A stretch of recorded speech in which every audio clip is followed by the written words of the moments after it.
Hello and welcome to another episode of Summoning Insight. You see, sometimes I try and theme our shows, Thorin, so I decided to theme our guests this week with teams that have actually made some pretty significant roster moves in the middle of the split. And I haven't talked to you yet about your take on the many roster moves that were happening, because remember when franchising was started, one of the primary arguments around franchising as a concept within League of Legends was that the owners were saying, oh yeah, it's going to allow us to experiment. Now we're going to be able to bring in new players without the threat of relegation.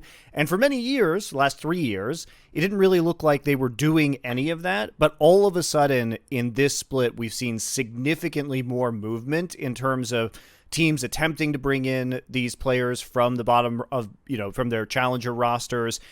What are your thoughts on this process and how much it's happening right now versus how it happened previously? I definitely think it was totally in bad faith that those owners made that argument, because basically it's almost like metaphorically a second later, someone was like, right, how would you like to structure your team now that we've brought in the franchising? Don't do any of the stuff I said earlier. Just do what I plan to do anyway, which is bring the same players. Because you saw teams, I mean, just look at the swaps of Huni over the last 2 or 3 years. Sure. The guy's been in, 4 teams in that amount of time? Something's going wrong there. So I would just say this. I personally think a mixture of this is like the new structure of the season, because spring split didn't basically matter. So you essentially can start over basically any time until halfway into the summer split. As long as you're not relegated from playoffs, you can still start your Worlds campaign over again. So I think what teams are trying to do now is the difference in the past. What I really didn't like is if you brought one player in, I'll give you an example, which is when 100 Thieves, I think it was last year, brought in Saligo instead of Ryu or whoever the fuck else was in that spot before. Right, that's an example of throwing a guy to the wolves, because the notion that your team was fine, totally acceptable, competent LCS team, but your mid laner was just busted. That'll never happen in the history of the world. There'll never be a competent team where only the mid laner's busted and putting in a complete rookie will ever fix things. Like, in my opinion, that's a swap that fucks everyone. It just buys you as the GM a little bit more time because you seem like you're doing something, but you're never going to succeed from it. You've ruined the guy who's the sub, because he doesn't get to have a fair chance at the league. He gets to start halfway through the split or later as a nobody, replacing a veteran in a team that's already collapsed and folded. So, like, in my opinion, that's the sort of move that sucks. Some of these I don't like the Immortals one, I think, is a good example, which is why waste any more time with the recycled players that were terrible together? Why not just say, we're obviously not going to have them next year, so we're not considering them anyway. Why not see who we've got on our academy team? Can any of them show some promise in the LCS level? Right, maybe there's one less purchase we have to make. And obviously in the modern day, if you get lucky, I mean, I wouldn't say anyone's really done it necessarily yet, because we've only had a few games from some of these players, but if anyone gets really lucky and they lock into what will be the next Blabber or a player like that, then obviously then the implied value goes through the roof, I think. I think too that at least this time around, it seems like, you might as well do it, because remember that the top 8 teams all make playoffs for LCS summer. So, which is garbage. Let's be real. 80% of the it is not good. But regardless of that, I believe it's the top 8 teams all are going to make the actual summer playoffs, which means that you only have to get top 8 in order to potentially make Worlds. Yes, some of these teams are going to be, starting in the losers bracket, I believe. So there are going to be some. Still get a chance, though. Yeah. The 7th and 8th teams play in the losers bracket, so you do only have one life, as it were, effectively. But at least I think a lot of these teams are taking it and thinking, okay, well, we only have to beat out 2 other teams in this league in order to maybe go to Worlds, which is a garbage system, guys. It is. But you can understand why they would be making these decisions, because a lot of these teams, could come into the playoffs with, I don't know, probably, what's the minimum? Maybe 6 wins. You might be able to pull it off, going 6-12, which is crazy that you can get into the playoffs anyway. But it is technically possible at this point in time, with the way the standings are, that could feasibly happen. In which case, like, you might as well just see what you have, like you're saying. It also gives the players hope, right? If you're coming in as an academy player, and I'm sure we'll talk to Allorim about this, but it does give you at least some semblance of hope that you might be able to do something eventually, because you're going to be able to at least take a stab at getting into the playoffs and proving your worth, right? So I think it's good that we're seeing a lot of these players, and I like the fact that teams have been willing to mix up more than just one player, as you say. Like, all of these teams, for the most part, are mixing up multiple players week by week to kind of see what they have. The only thing is, though, there's still teams where I don't understand it at all. Like, I still don't understand why Golden Guardian still has who he is their support. Like, as far as I can tell, it's like the only piece of the team that's worth gambling upgrade, because you can actually have mad improvement in the squad. But whatever, it's whatever at this point in time, isn't it? Well, I don't know what their plans were, but remember when we talked about Ole going into the coaching position at Golden Guardians and applying for his green card? I think there's a possibility that they were trying to make Ole a resident and then have him play in that spot eventually, which got exploded when Ole decided to go back to Korea and not pursue the green card route. So I don't know if they weren't doing nothing. Obviously, it would have taken quite a long time to get the green card, but they're also screwed in terms of their other options when it comes to support, because their other support was Keith McBrief. Who is it now, actually? I think it's somebody else now. They switched it up in Academy. Yeah, who is it in Academy? I'm looking it up right now. Okay, they have a new support named Chime in Academy instead of Keith. So they did switch him back to the AD carry role, but I haven't seen any of Chime's games. So they are picking up a rookie at the very least for their Academy roster and seeing what could be done there. But yes, I think team by team it is a little bit suspect, considering, it's still the support position is just so incredibly weak in North America that I don't think there are a lot of good opportunities. But then again, 100 Thieves just put in Poom, and he seems at least acceptable at the level that 100 Thieves are currently playing at. So perhaps there was more talent there than we might have at first realized. They did go. I mean, I'll wait and see. I'll give the guy a whole 5 games before I go ahead and go all in or all out on his entire career, like you guys. Call me conservative. Bit of a stickler for the old days. Certainly a strong start. The 0-2 this week was a little bit on the downswing for sure. 1 week where everyone had already crowned him as like the new fucking matter of NA. Give me a break. Well, I don't understand this. Again, it's one of those like questions I'm just howling into the void. Has no one ever watched sports before? If you watch sports, right, this happens all the time. They put in some guy from the D League in the NBA, right, who's been called up. It's his chance because, they're short on men for this week because of injuries. He gets some time in the game, Monty. It's supposedly garbage time, but he goes off in the game. They almost come back. They don't win the game, but he has 20 points. And people go, wow, what a great start. Guess what? That guy, 10 a penny, you never hear from him ever again. It's the end of his career. It's the end of his life. Like, nothing. Not literally, but you get what I mean. Like, that's the end of the story. Like, that's why the best example ever was that Linsanity thing. I hate that. I was going to bring it up.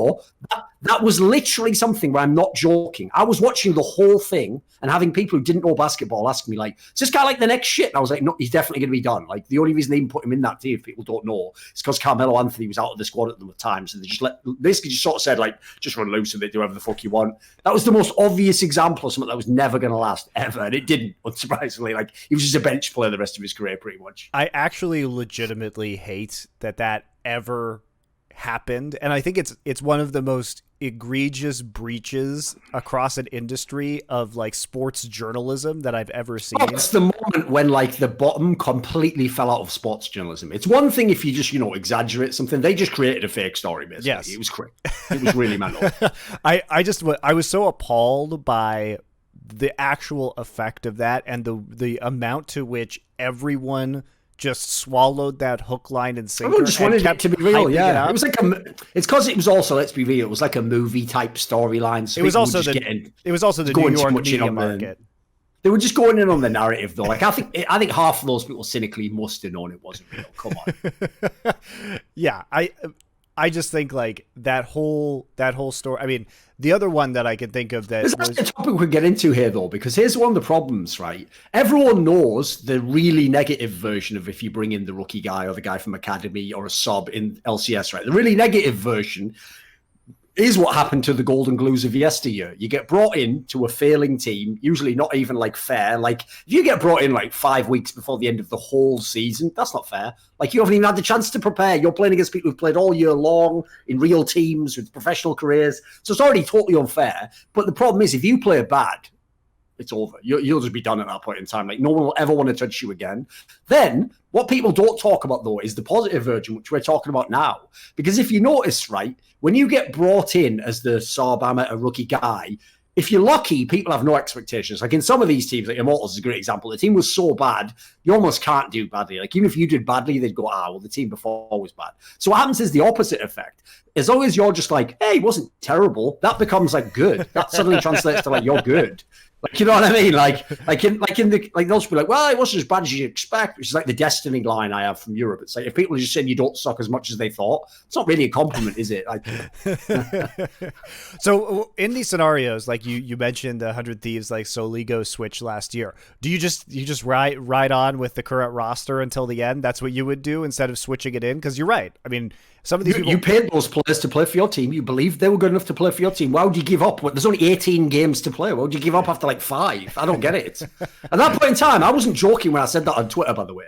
If you're whoever it was at Immortals who decided, right, I not only have to fire the whole starting lineup, but my head coach, like the other coach guy, and the GM, right? At that point, I hope you're the next one out the door. I hope you're the last one out the door who's turned the fucking lights off and turned off the Immortals sign, like, because you need to be fired as well. Like, in that scenario, what you're saying is, oh, everything's just up to you. Fucked up. Well, guess what? That's your responsibility. So, you know what? After you fire yourself and resign, then the CEO should probably fire himself as well at that point. Because at that point, the entire project is a waste of time. Okay. Why should you get to So in that specific scenario, I don't know if I agree with you because they sort of got all the Optic staff. Now, we can criticize them for not like changing anything from Optic, but they also didn't have a lot of time in order to do that or the necessary expertise from the business end. And I think they hired people after that transaction was complete to manage the team. So I'm not entirely sure that one is specifically on point, but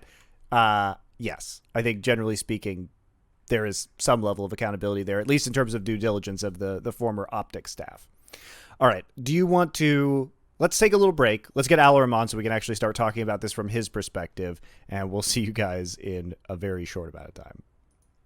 All right. Welcome back. We're going to bring in Allorim now to discuss the Immortals turnaround, perhaps give us some level of insight into the massive changes that have taken place in the organization. Maybe he won't say anything. Maybe that's a story for another time. That doesn't involve a huge amount of internal changeover and conflict that Thorin was just alluding to. So how have things been as you get... It's not like you haven't been in the LCS before, but reintegrated into the LCS. Well, this time it's better than before because, like you said, I've been in the LCS before, but every single time I was put in, it felt like it was this dire situation where they just wanted to change something up for the sake of like, okay, man, you haven't been losing with us lately, so let's just try you. And it's like I don't want to say a dumpster fire, but you can call it that. For example, the very first time I played LCS was Phoenix 1, where I was hired as Phoenix 1 to go with them to Rift Rivals, and I was basically Phoenix 1 cheerleader back then. And they had been losing a lot. They were probably, I think they were 10th place team back then. They brought me in a red-eye flight. They called me up one day, said, hey, man, we need you to play LCS tomorrow. And I was in Georgia, by the way. So it's cool. It's not in the movie, is it? Because in the movie, when they say that, that's the fucking awesome movie. You're just like, fuck it, tomorrow I'm doing something. Yeah. When do I get the flight? No, and the funny thing is I was moving out of my apartment the next day. So they had called me while I'm moving out of my apartment the next day. Hey, man, Allorim, it's your time to shine, bro. Get over here. We're not doing great. We need you. And I'm like, son of a bitch, man. So they get me on a flight, that red-eye flight. I'm flying over through the night. I get there in the morning just in time for scrims to start. So I get off the plane, scrim against Gold Coin United. We go 0-5. And this was like Gragas top meta. It was like some tank meta. I get there. We go to CLG. They put me in the first game. I get a speech from our psychologist and our coaches like, all right, you got this, dude. Like, just be calm. It's your first time on stage. Just be yourself. Do what you need to do. I get on there, we lose 20 minutes, and they sub me back out. I get subbed back out. Jesus Christ. they put Zig back in, and that was my stint of LCS for Phoenix 1. And that was my very first LCS game. That was my debut. And let's talk about that though, because this is like what I was referring to basically in the intro. It's exactly the sort of move I hated that they used to do back in the day. Because here's the scenario, right? If we're being really like as brutal as we can, we're not trying to like dress this up. Realistically, what was the best case scenario was going to happen there? Like Allorim, who'd never played in LCS, was going to walk into a failing team, somehow presumably perform twice as good as a normal LCS player, being as he hadn't played to that point in time, not even with those teammates or in the LCS against other people who have hardened veterans or played with the same team. So either he's going to mega overperform, or what I would suggest is the case is, as you said there, that was like throwing the kitchen sink in at the end when you've tried everything else that's failed. Whoever at that point in time, listen, their job does get decided based on the results. That's them going, well, I've tried every coaching combination, every comp.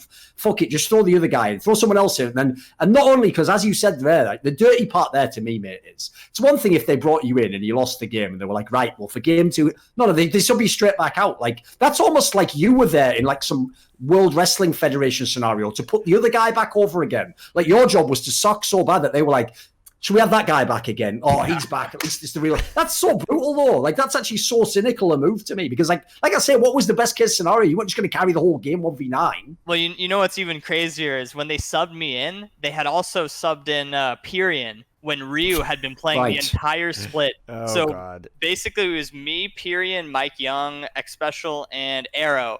First time playing together ever on stage. Jesus. Subbed me straight back out. And Pyrian subbed straight back out for Ryu. I just want to know what happened in that conversation where they made this decision, because the other thing about it too is if you were subbing in for Zig, it's not like Zig is a very, I don't know, mild-mannered guy, generally speaking. Like, it's I find it difficult to believe he would have been causing a lot of internal like team drama or anything like that. So maybe he's like Antonio Brown. Maybe he's just wilding. How do you know, Monty? I'm pretty sure Zig was not like Antonio Brown. Checking fatty old French out the fucking roof of files. Yes. To be fair, I only know Zig and not Antonio Brown, but I'm just trying to imagine Zig as Antonio Brown, just wilding out completely now, making rap music, everything. I don't catching cases. I think you actually have to be really good to be as crazy as Antonio Brown, because otherwise people get rid of you super fast. So I'm pretty sure Zig was never good enough to be as crazy as Antonio Brown. Let's put it that way. But coming into this, like, that's the only scenario where I could see, you know, if you were trying to teach Zig a lesson or something about his attitude, that would be the only reason I would ever imagine doing anything like this, where we're bringing you into your first stage game, flying you on a red-eye overnight in order to do that, because obviously the performance is going to be poor. What justification did they give to you for doing this? Well, there wasn't much justification as much as it was, hey man, we need you right now, get over here. But what I'm thinking then is, because I'm watching all our games, right, is that Zig was very limited in his pool into where he would play every game Renekton or Kled back on Phoenix 1. I don't know if you guys remember that, but it felt every game he'd play Renekton Kled. And so when people banned that, he'd have pretty poor performances. And so I think it's just that a lot of the decisions of staff in LCS just really are tossing me in there, like hoping I'm lightning in a bottle. I just happen to be the next best top laner in North America on the very first game I play, and if I wasn't, then better luck next time. There's another angle on it. Were these people like raised on sports movies? Like, what do you think is going to happen here? Everyone knows, almost every single person in the first 3 years of all the $1 million buy-ins for LCS were all thinking that this was a movie where they buy a sports franchise and they make it like fucking Moneyball. Everyone knows that's literally what these idiots were thinking. Like, not even joking. No, what I would say is this other angle as well. You know, everyone always phrases it in this way, where whenever a new player joins a team, they're always like, yeah, well, what we needed was like a lot of fresh blood. You know, we need like a new passion. So maybe they actually do mean that literally, Monty. What happens is when you come in as the one-off, they just go like, nah, there's nothing in this one, actually. Toss that away. Bring in another one. Bring in the next fucking sacrificial victim. It's like, right, you must give your fucking life energy to Ryu so you can get one more year out of his fucking career. Yeah, and the funny thing is, got his own soul taken by Ryu in the 1v1. That's fake or whatever. This is only the first example It's happened to me two other times. Okay, right? please continue. What happened? Was it the same We were scenario? focusing on this as if it was some weird kind of one-off that we had to talk about and joke about because it was so absurd. But if there are more, please, by all means, tell us. Yeah, so the first time was on Phoenix 1, and shortly after the org disbanded. And the second time was on Optic, when I had just finished my split on Echo Fox, and we had made finals of Academy, so I was kind of on an upswing right then. And so they bought my contract. Optic bought my contract, and their top laner was Dokla, who was replacing Zig. Yeah. So I go over there to Optic, and I felt like, whether this was true or not, I felt like they wanted me to be the savior of Optic that I wasn't even sure I could be. Like, they wanted me to go in there and play the tanks in the front line. Like, okay, Allorim, just make sure you do your thing and sit there and engage for us. And so when I got there, again, I felt like, man, Optic is in such a shit spot that they're just replacing their top laner that they've been practicing for weeks. And it's like, all right, you better improve this team fast. I ended up playing for 2 weeks, and then I remember I had a really shit game versus CLG. I played Origen, and I died a lot to Darshan was playing Mundo, and he was playing Lissandra. I got dove over and over again.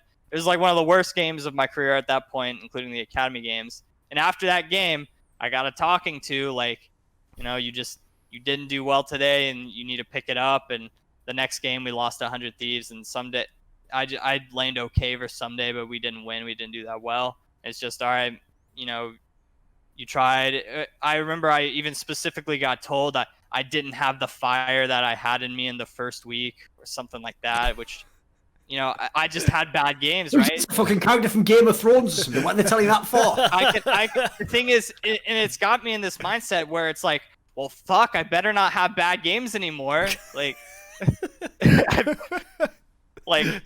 then that makes me feel like a lot of the NA players will play for KDA for that reason.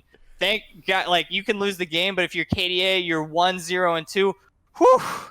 Hopefully the coaches don't think I had a bad game. At least my KDA was good. How could I have had a bad game? And so my position's safe. And I feel like that happens a lot. And it's not just me. A lot of the players are scared to make plays because, let's say your play goes wrong and you have a bad game because of it. Like, you just get too far behind. You're scared that social media, coaches, like, it's not just the staff of your team, but people will rip into you, right? Just for trying to do something. And you'll lose your starting spot because of that. If people don't know, actually, this might be an interesting detail because a lot of people won't know this story, Monty. If people don't know the original story of how Tom Brady came to be a starter in the NFL, it's actually not true at all, by the way, that, like, Belichick just got lucky that he had this guy and then he just came in the game and all. That's actually complete nonsense. If you ever look into it, right, it was actually planned that whole season that he came in properly, that he was going to be the starter, basically. And it's just that, like, that Drew Bledsoe guy, who was an established veteran quarterback, by the way, who's definitely a competent player. It just so happened that guy also had, like, some injury things that just made it easier to, like, politically move the player in. But basically, their coach had already decided, I'm going to put this guy who's actually a rookie, who's never played before, wasn't even a top draft pick, over my established veteran player. Because right now, I think it would fit what we've got in the team better, I assume, for, like, practice scrimmages or something, Like, the point I'm making is, in the future, that is what the scenario should be. Like, at the end of the day, this is what makes no sense about Allorim's scenario he's describing there. If the expectation is that he's supposed to come in, not only LCS ready, but win the game for them, well, then surely the GM's terrible, because why the fuck is that guy sat on the bench? Think about it. If that guy was actually that good, why is he on your bench and not just starting anyway? Like, this is basically what I want is, in the future, we don't replace players because the player in LCS is too bad. We replace players because the player in LCS has issues and the player in the academy or whatever shows promise in that regard, and you hope it's going to be like a reasonable transition. Like we're saying here, some of these scenarios just sounded like someone just wanted, like, well, at least that game I can say, well, I had my academy guy in for that one. That doesn't count. I like, they all count, but I get that the narrative to fans might seem like it doesn't count, but it does. Like, that counts against the GM, in my opinion. Well, I just think it sets unreasonable expectations. I think it's surprising that Allorim continued to get these opportunities, considering he was put in these kind of no-win scenarios where he was always. I guess he went back to Academy and then just proved himself to be a legit player and kept getting back in again, right? And did you basically have the golden glue story, Allorim? Did you just go back to Academy, do well there, and keep earning the spot? Yeah, I mean, it was just I think I'm one of the better top laners in Academy consistently. So I would have my stint in LCS, have my one bad game. Like this happened for a third time. They put me in. They put in the whole Academy team. I had a bad game. I got shipped back down. So this is actually my fourth time coming into the LCS on a random in the middle of the split. I've never started the split, by the way. So this is my fourth time, and every time I get shipped back. I mean, at this point, what I think is, all right, well, I'll play LCS, I'll play Academy, I'll do what I'm told. I'm never gonna sit here and argue with them, because at the end of the day, I really don't have the choice to decide where I'm going to be playing. So you got to take what you get, of course. Yeah. If they need me to play Academy games, then I will play the Academy games. If they need me to play LCS, I'll play LCS. One thing that I think is at least a little bit different this time is that you're actually playing with some of the players that you started Academy with this split. Yeah. This is the only time that's happened. Okay, sure. But when we look at how the difficulty of transitioning players into a starting lineup, like when you're coming in halfway through a split, a lot of the teamwork and kind of fundamentals and decisions about how teams are going to play together happen before the split starts, either in some sort of off-season boot camp or as you're preparing to go into the summer split or something like that. So it's really on the fly that you've had to slot in, which means that you haven't had a chance to develop any kind of synergy or game plan with your teammates. But this time, you know, you said you're not starting the split again, but it is kind of different because you started the split with these guys just not in LCS, right? Yeah. Which is way better. Like every single other time, like you said, it was just, you know, replace one person with the other and then keep everyone else, which really sucks. It really does. It's just like last split on Immortals Academy, we were doing so well as a whole roster, and even the main team, they were doing all right. And then out of nowhere, they swapped Apollo Altec, and from then on, it was just so it was just downhill from there. Like Apollo was such a big part of our comms and our way of playing the game. He led us a lot, and that swap just kind of it just took us down. And I think we had lost 8 straight after that, and the main team still wasn't doing that great. So it really was just a middle finger to the Academy team and hopefully a band-aid fix for the main team. Yeah, that's something else I want to comment on as well, Monty, is like this is why at the moment Academy has no identity in LCS. Because also imagine you're the player in Academy who's trying to grind and prove that you're a worthy player, right? But unfortunately, I mean, let's imagine you're one of the unlucky bastards behind like Someday or Licorice or something. Like, you're never going to get your spot in the LCS in that team. So now you're trying to show off to the other teams to get them to buy you. Now imagine that the main team needs to take some of the other players on your Academy team, the good ones, and you just get the sub or totally washed up pro that was in LCS. So now your Academy split's ruined. At the end of the split, sadly, people don't think these things. They just look at the end result and go, man, they weren't that great as a team. How could they? They don't look into that shit. And then also the other thing I wanted to say was this. I also think it's really irresponsible, like I say, to do like half a split with the main team and then take one person out as though they were the main problem, throw another guy in, and then he has to sink or swim. If you really thought that this person was someone who one day could be part of the main squad, you should, in my opinion, at least be working them into some scrims before you do that. Like, at least give them a couple of games with the jungler or give them a few test matches. And then if you have to throw them in, at least they've got something to hold on to. Like in the scenario you described, it sounds like you just appear one day and you're just in the main team and then suddenly you're not again. Yeah, and realistically, like, for me, I probably would have never played LCS this year had the main team just not botched it, right? Because no one will expect SOAS to be replaced by Allorim. Like, yes, like, right? Fair. That's like, fair. Even when, you know, people are asking me if I ever get subbed in, do I think I'll ever be subbed in? I'd say no. Why on earth would they put me in when you know, whatever they're paying SOAS, it just doesn't make sense that they would put in me, because clearly they think I'm not the superior player, right? And no. I think SOAS is a very good player. I'm not going to sit here and say I'm better than SOAS, but let's say the team wasn't losing every single game in scrims and on stage, then I would have never gotten playing time. It's just they all had to do poorly, and I'm not gonna say, oh, thank God, now it's my time to shine, but I'll take it for what it is, right? And I'll do my best when they put me in. And I'm really glad that the management decided to just do all 5 of us move up and all 5 of them move down, because it would have also been just a slap in the face to me if they moved up everyone except for me. It just kept me down. which honestly I thought could have happened, because Soaz is a good player, and it's not like he was completely shitting the bed. I don't think he was having his greatest games ever here in NA, but I've certainly seen better from him. But yeah, I guess it's just the all 5 is always going to be the better decision in my opinion. So I'm glad they got it right this time, where the people who were practicing together got to stay together, including the coach, by the way, which was great too. The LCS coach, at least the new one, had moved down with the team, and our academy coach moved up with us.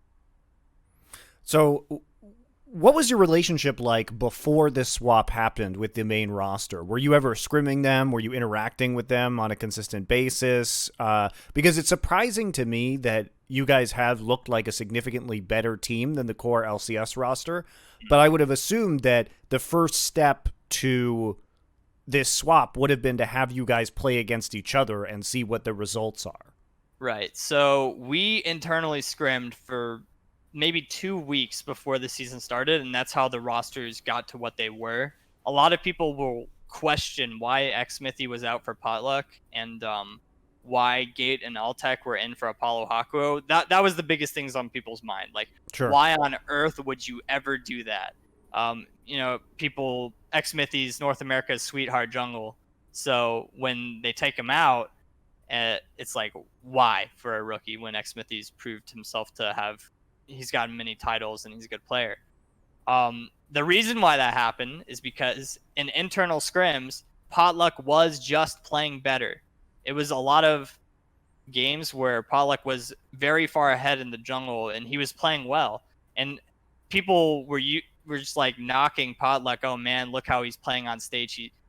This guy sucks bringing Xmithy. But we didn't do it for fun. We did it because we thought it would have been better, which it ended up not being, but there was logic behind it. And it was the same thing for Gate and Altec. They were playing very well in internals. But over time, honestly, I think it's got to be like momentum from us compared to the main team. Is in Academy, we were having a great time. We were winning a lot of our games. Our scrims were going really well.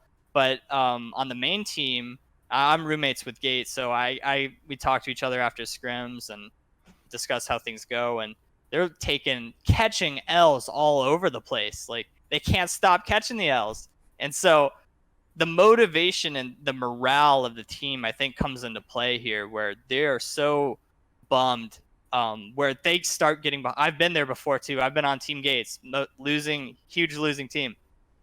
When you lose that many games and you start getting behind in another, even on stage, it's just like, oh man, like the game just feels doomed, and you don't know how to navigate yourself out of these losses because you're just so ready to go next, really. Which is, honestly, that's a terrible mental, but it's hard not to when you lose so many games day by day.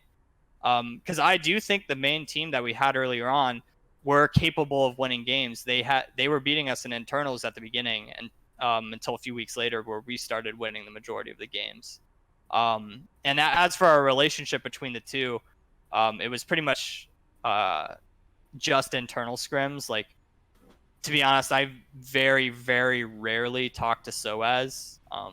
It was different on Optic. Back when we were at the office, we were so close to each other. But I think the quarantine has kind of not put a stop to it, because we can still reach out. But it's harder to just reach out to each other on Discord, when before you were in the same office, in the same vicinity. You were able to talk to each other about how scrims went, what matchups you did. And I think that's the same for all the LCS and Academy players right now, is they would very rarely talk to each other and exchange ideas. Really? Because I've talked to Fudge, and I know he and Licorice spend a lot of time 1v1ing in the top lane, even today. And that's he warms Licorice up before the LCS matches in 1v1s. Yeah. And so they have a really close relationship, I would say, and they do right, good for exchange them. a lot of We're information. talking about Immortals now. No, I'm just They have a cheap surprised. relationship. Why do you think they're bottom of the league? Exactly. Family that plays together, stays together. We get it, Monty. Yeah, we know all the home cooked truths that Jack's preaching. No, one other thing I need to say about this Immortals lineup as well is this is also why composing that lineup was so dangerous by whoever did the GM job. Is because if you look at those two players, Soaz and Xmithy, the big names of the team, legendary names, they are both people where behind the scenes it was known years ago these guys stopped playing for the love of the game, which isn't, by the way, a bad thing. If you can keep yourself motivated around competition and being the best and grinding to win a championship, that's another good reason as an athlete, as a professional sportsman, to keep going. The problem is when you take that one thing away from those guys, when suddenly they're going to have to play a split where just making playoffs would be a turnaround, just being vaguely relevant would be a turnaround. If their motivation goes, it's never going to come back because they're not playing for the love of the game. They're not playing because League of Legends is the most fun game to play. They're playing to try and add more championships to those resumes. So as soon as they can't anymore, I'd always be worried about players like that. Not giving up, but just mentally, it's going to reset them, unfortunately. Because someone like Soaz, I've told this story before. It's a real story. In 2013, he told me he didn't play League of Legends because he enjoys it anymore. Oh my He said he God. just plays for competition. That was fucking 7 years ago, guys. So if he's playing now, he isn't playing to try and finish 6th in LCS Summer 2020, is he? He's playing now to try and make worlds or to win the championship. So unfortunately, as soon as someone like that can't, and I think him and Xmithy are in a similar boat, to some degree, you are going to somewhat just say, right, this one's a fucking write-off. This season's done. Get rid of the next one. I might try it next year or something. Yeah, I feel bad for him. I don't want to be the guy to replace Soaz. I will, but I don't want to see Soaz in Academy because I've over the years of watching League back when I was in the amateur scene, I've grown to expect so much out of Soaz. So I hate to be the one to put him in Academy, and I'm sure Soaz. Oh, you kind of like it. Come on. I kind of Some like bullshit, playing man. I like playing LCS. I don't want to see Soaz in Academy, if that makes sense. I will take Soaz's place to play LCS, but inside I also would like to see Soaz somewhere other than Academy. Like Sure. if he could play back in LEC or some other team for LCS, if that makes sense. Like Yeah. of course I want to play LCS and everybody else does. No one would rather be playing Academy than LCS, but there are certain players that I would like to see go back to their full potential or reach their full potential by playing in the higher leagues. I think at least in the Soaz case this time around, like I have no doubt that he's going to find another team. You know what I mean? And I think he still can come back and be a player at the top of the game. But I just think that we've talked about this before, but I think that the roster construction of Immortals was just flawed from the get-go because Xmithy, as many championships as he's won, has a very specific style, and that style just doesn't mesh with what they were trying to do with Aka and Soaz, which is that Xmithy is there. He is the polishing cloth to make other people shine. He is not the diamond of the team, right? And it makes sense to me in a way that Potluck was performing better with Aka and Soaz just because he has more of an aggressive or more of a carry style, even if he's not, a shining carry jungler, right? And so when we talk about the way that GMing happens in NA, and we've discussed how, well, Xmithy Domino had to fall in order for other teams to get players, but this is just not the way that I just don't see Xmithy as a fit with the players that they got. And I don't know which came first, the Xmithy or the Soaz in the Immortals chicken and egg argument. But like it is interesting to me that this is the roster that was constructed because I just don't think that on paper this was a good idea. And I think it didn't have a lot of chance of working. I think it was very results based because I think it was purely because who was winning the more scrims at the time. And it was them. No, I'm talking about before, like at the start of the season, like at the start of the year. Oh, you mean like when they're picking? When they signed Xmithy from Team Liquid and they were originally developing the roster, it still doesn't make sense that this is the roster that you would make. Yeah, I can't give you an answer on that one. I was. I don't expect you to. I was the only player. Actually, it was me and Gate from Optic that stayed, and then everyone else was new. So we're just, we don't really get the decision on it. We're just here for the ride. When you join teams and you join the academy roster, like explicitly when you're doing the negotiation, do they usually ever give you any kind of a hint? Like, obviously in your case, like you said, if the player in front of you is Soaz, you don't think to yourself, I'm ever going to get in the team because of just the history. You know, they're going to give that guy a million chances. But if you come to a team where maybe, like, for example, in Optic where it was Dokla, like, if you even come to that team, you've got to figure, I might have a chance here. You know, there's got to be a time. Do they tell you in advance that we'll at least consider it, or we're thinking about maybe giving you a shot if things go bad? Do they give you like some prep in that sense? Yeah, when I was on Echo Fox, that was the Huni Dardoch era and probably their best ever iteration of those players. And so when I was on Echo Fox, it was pretty unrealistic to think that I could ever replace Huni, because Huni and Dardoch were on a roll back then. They were unstoppable, it seemed, topside duo.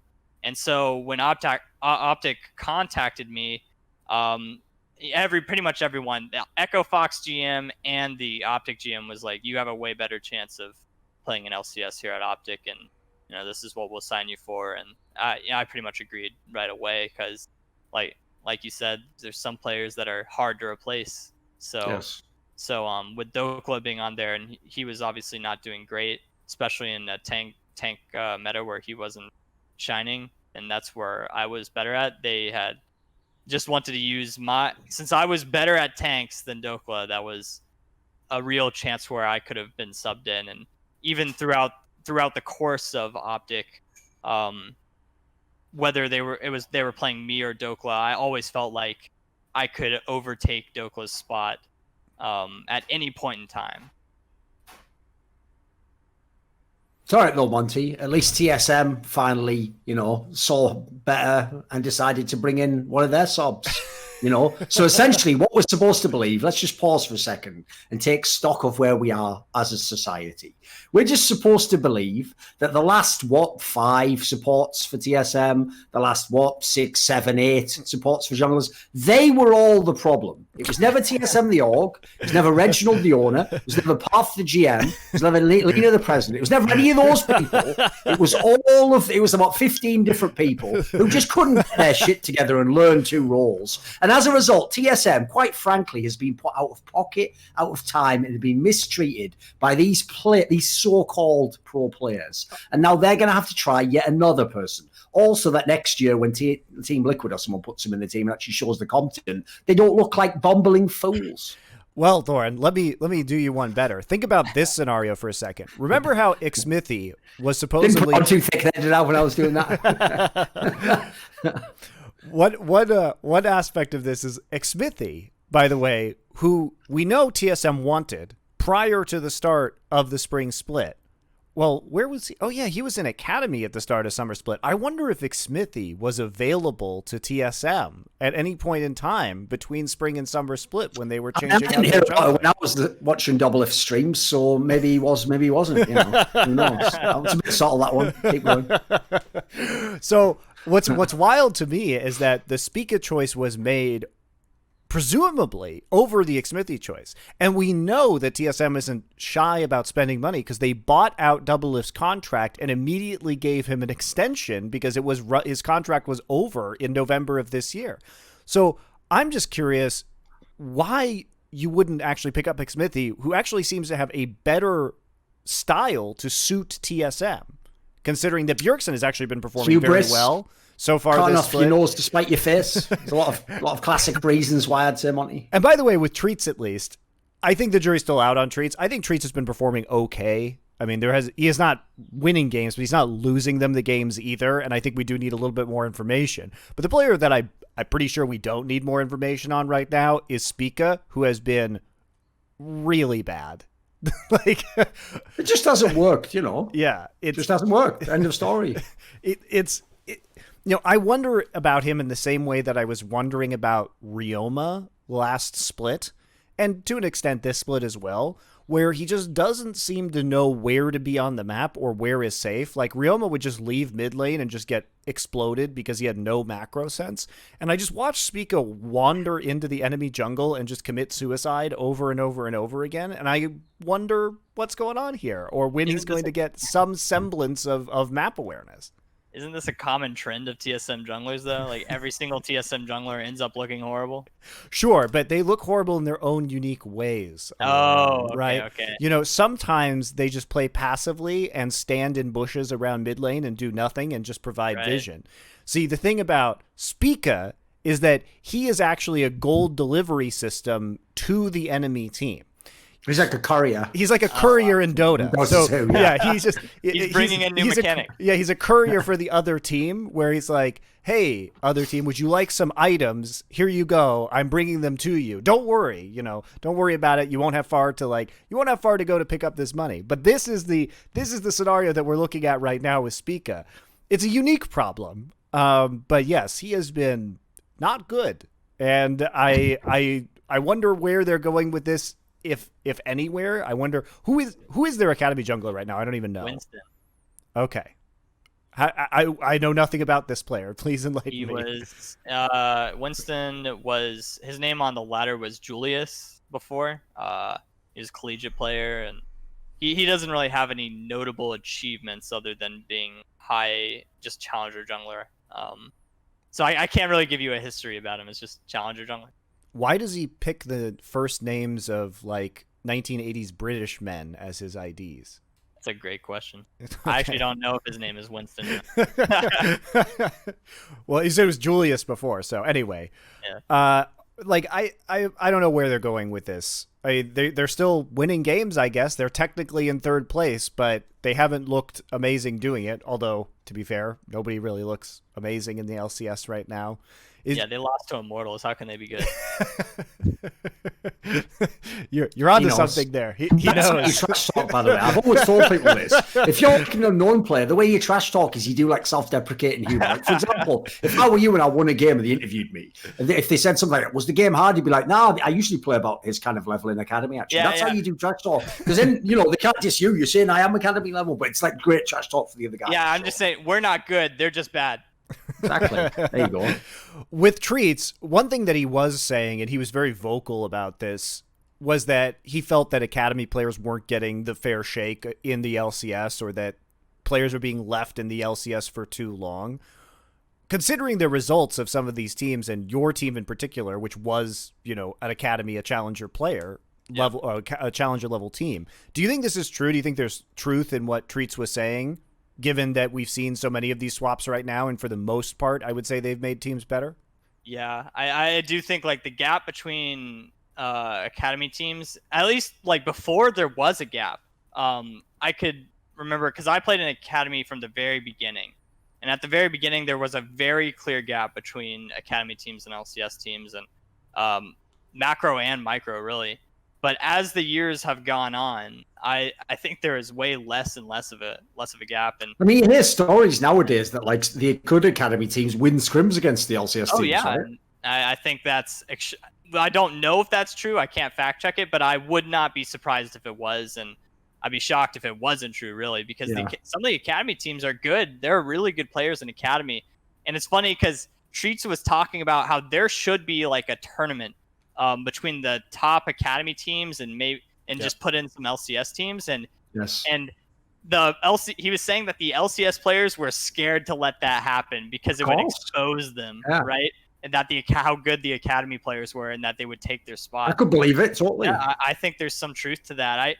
I can think of some people are like scared they're going to lose their job to some academy players, which I hate. I hate the name academy, by the way. I feel like it's built this negative connotation. You'll see it all the time in like Twitch streams, Twitch chat, Keck W Academy teams, Keck W Academy players, lol.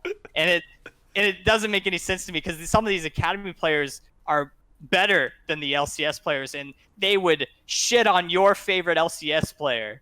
And so actually I would love to see this academy versus LCS team tournament.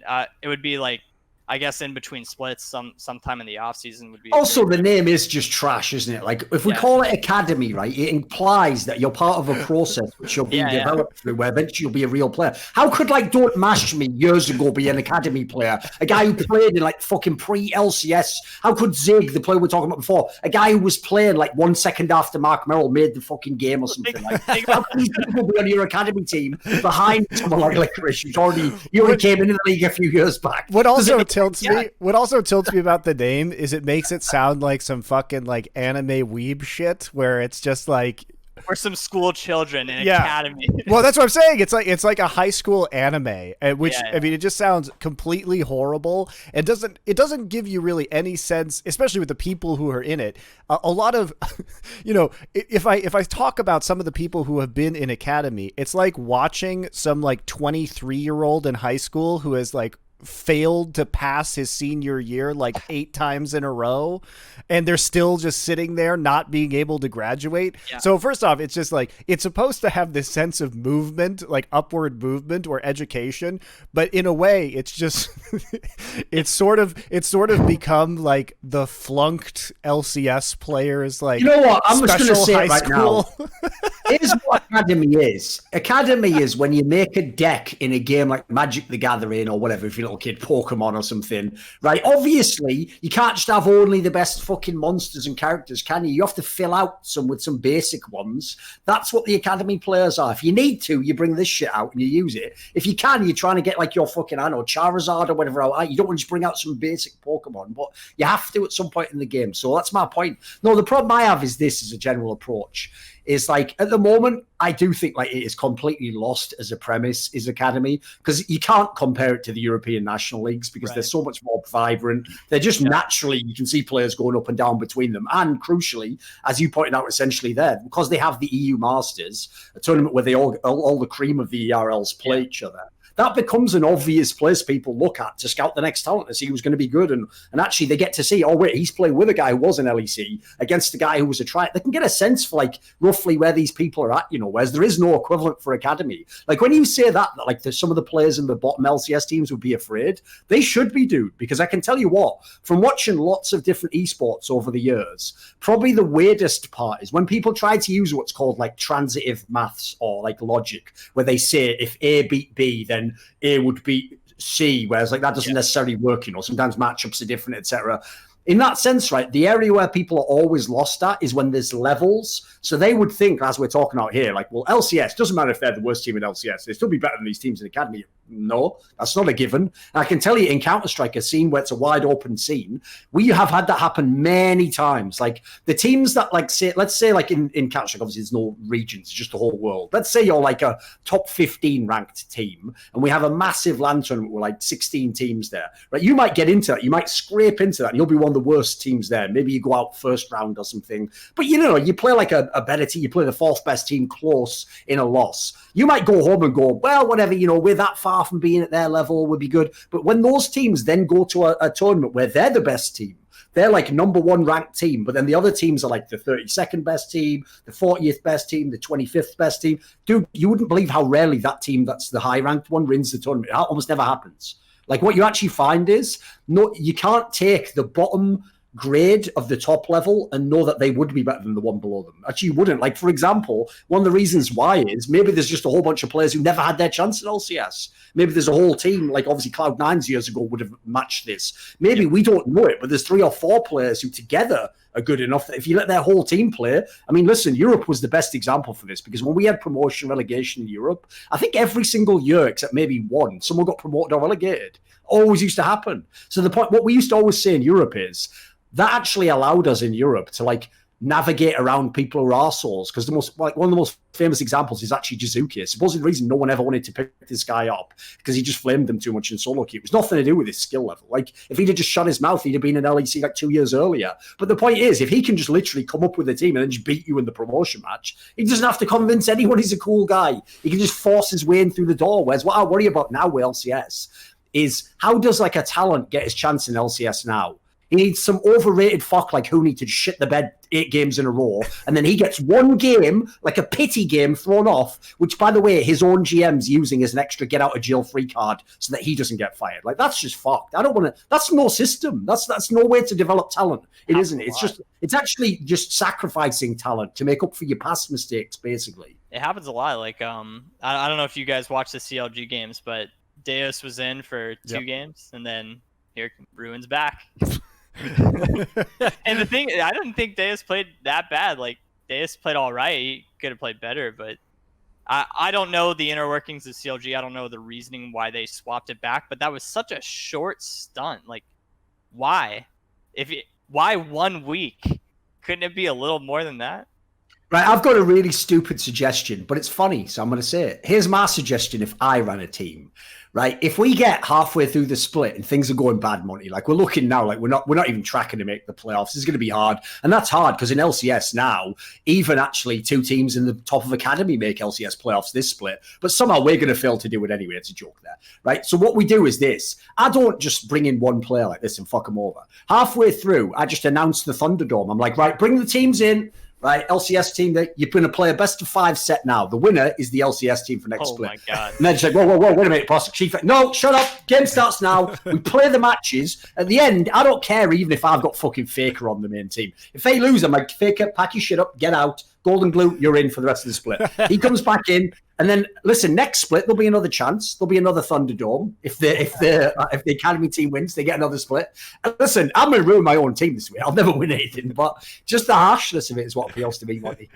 Well, that would, you know, it would certainly be entertaining. I would watch the shit out of that personally. Oh, because reality TV should be popping. Yeah, don't worry about it. We don't have relegations anymore, so I guess that's the closest thing that we could get to actual relegation matches. I have a question though, Allorim. Did you ever get sent to Korea on a boot camp? Did you ever go anywhere else to like practice with your academy teammates? No, when I had left Echo Fox, as soon as I joined Optic, they had gone to Korea, so I missed out on that. The only time I played in another region of solo queue was Phoenix 1 Rift Rivals. When I was there as a sub, I played some solo queue there, but other than that, I've never played in any other region. So this is what's wild to me, is that people complain about, oh, there isn't any NA talent, the solo queue isn't good enough to produce people. Well, here's an idea, guys. You know, you don't go to Worlds as an academy team. What, you guys play for what, 6 months out of the year? Yep. Why don't you just send them to another region for the other 6 months? A good point. It's not that expensive to do that. Like I said, with Cloud9, I've talked about this before, they have a facility in Korea that they have year round. You know, you don't even pay rent in Korea. You just put a deposit in and you get the facility for free as long as you have the deposit. So why don't more teams just get places where they could boot camp in Korea and then just send the academy teams there in order to train and get better? Actually, I might have an answer for this. I think it's because a lot of the mindset of the NALCS is the here and now. There's not much thought of the future or what could be down the line. In every single academy team I've ever been, we've had, one coach, and then all the other resources, your analysts, your 4 analysts, even your 2 coaches, your strategic coach, you got all this staff for the LCS team. And then you look at the academy team, you got your 1 coach. If that, sometimes I played academy without a coach at all at one point for the entire split. And while the LCS team had at least 4 different analysts and coaches. And Gate was the one coaching us. He was a player coach at the time.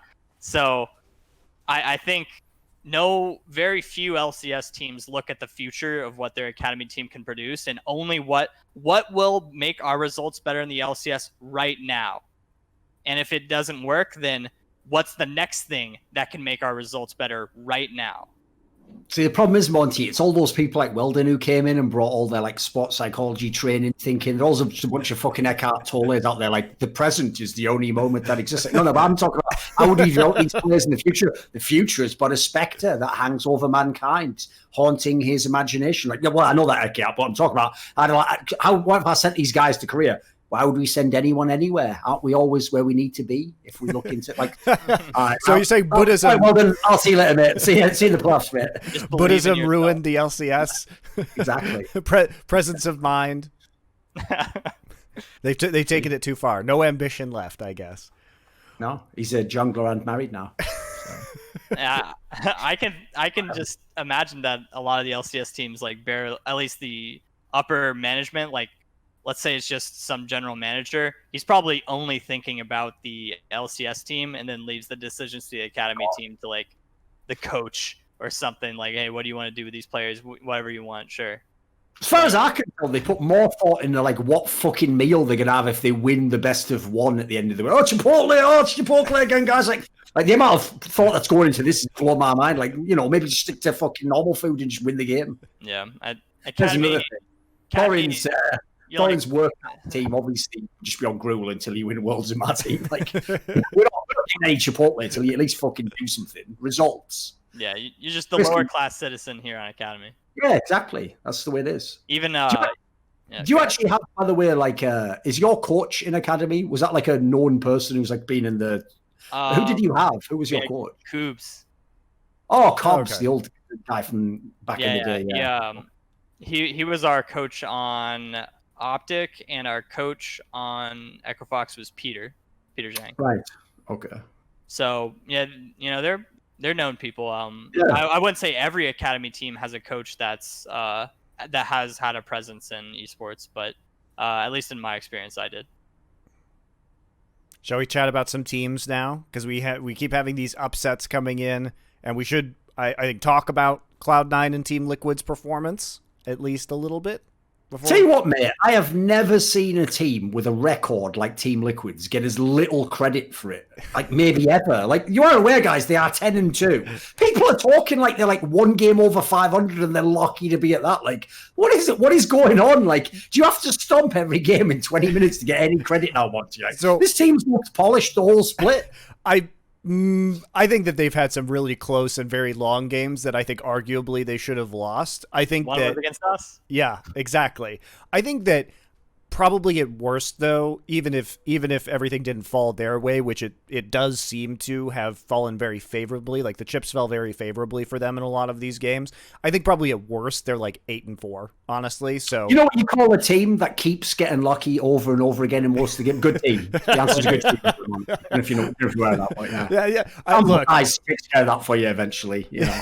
Look, I'm just saying that I think there were some really big 50-50 games for Liquid, and they ended up winning a lot of them. And you're right. Maybe that is going to be them being good in the end. But like I said, I think worst case scenario, they're probably 8-4 this season. So my point is that they're still going to be a pretty good team here, and they still would be the second place team no matter what.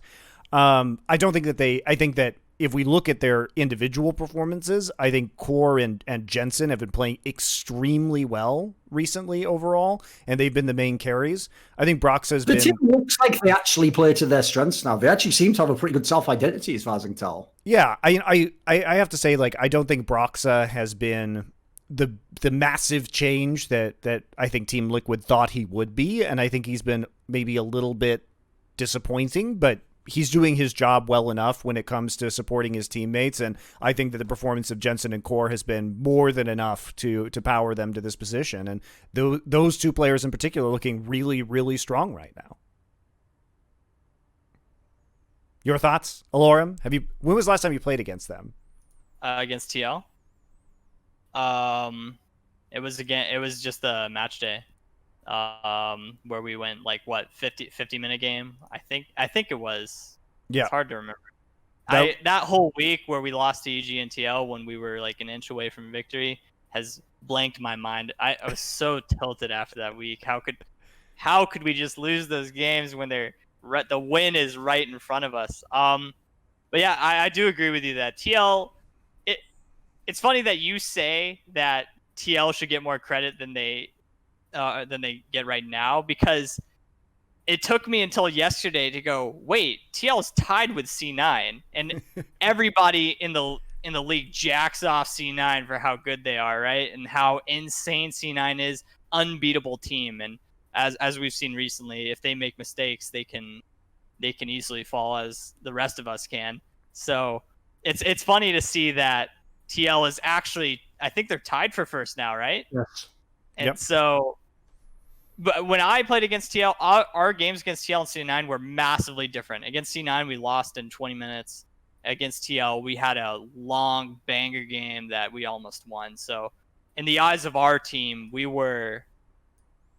had an easier time, or we just thought TL was an easier team to beat than C9, but that was just results based on how we did in the game. Looking back at it now, I think we can beat C9 too. Just, gotta tip them off their feet or trip them a little bit and see if we can win from there. I think every team can be tripped and they can lose after they're just from a regular snowball. That's just how League of Legends works. So, and we're the last place team right now. And every day when I wake up, it doesn't feel like I'm a last place team. I keep feeling like we deserve more wins than we have. What would your team's record be if it was just you guys in and we didn't include the rest of the team? What is the record of your team? The record of my team, like if we were put in from the very beginning. Yeah, if it was just the number of games you guys have played. What's your actual record in LCS? We are 3-5, I believe. There we go. That's not terrible then. Yeah, I think we're 3-5 right now, and we started out 0-4 from the other team. You have all of the team's wins. That's right. Now. Let's put it that way. Yeah. So, I don't know if we'd be in a better spot right now if we put in from the very beginning. A lot of people said we would, but that's a different timeline. We can't really tell. Sure. You also said earlier in the show that you believed that you were weaker than that lineup, at least at the start of the split, and that you got better later on. Yeah, it did seem like that. So I don't know. It's like I was saying though, I don't feel like we're a last place team, even though we are right now.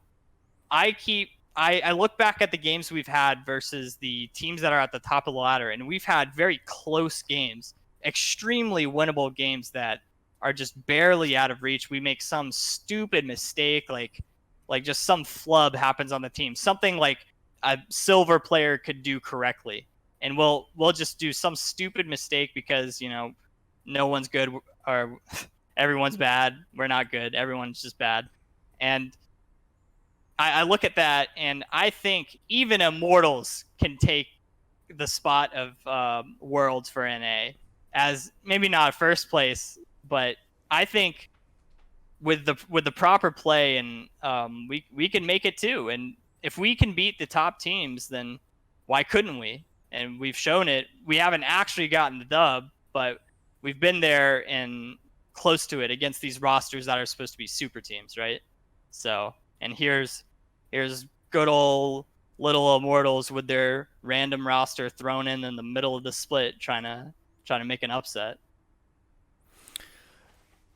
Yeah, I think when it comes to the LCS, is there, at least we were talking about it before you came on, is there at least some sort of mentality among you and your teammates that's like, we only have to be good enough to get top 8 and then we can really take a serious run? How much does that affect team morale?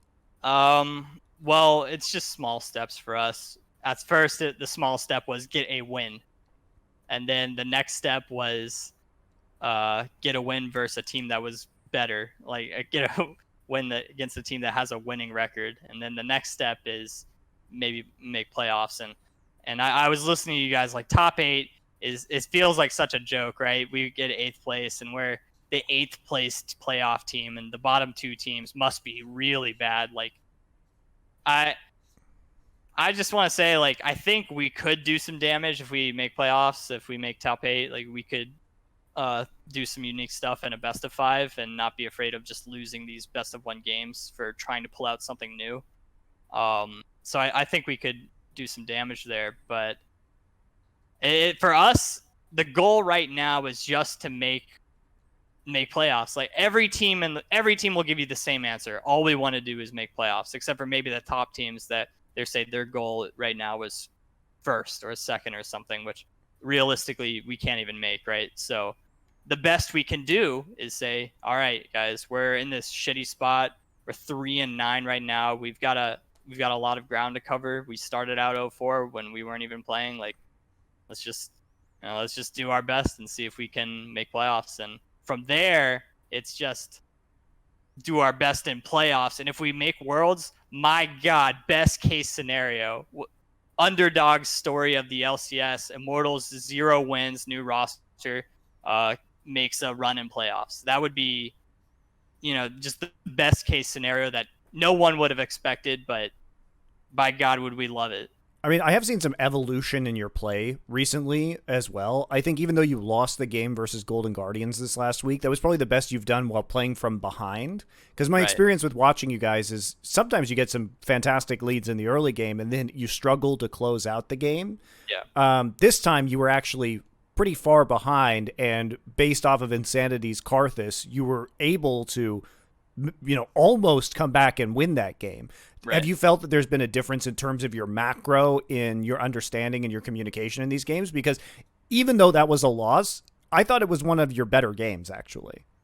I think it was just we had the champions that we felt comfortable with, because we had been playing a lot of Karthus and scrims, so we were used to how we can use the Karthus in the late game, especially with the Origen. We can build Origen items on Karthus and put all our eggs in his basket and let him press the R button and win the fight. And I think that game in specific was just we had a better idea of what we wanted to do with our champions in draft.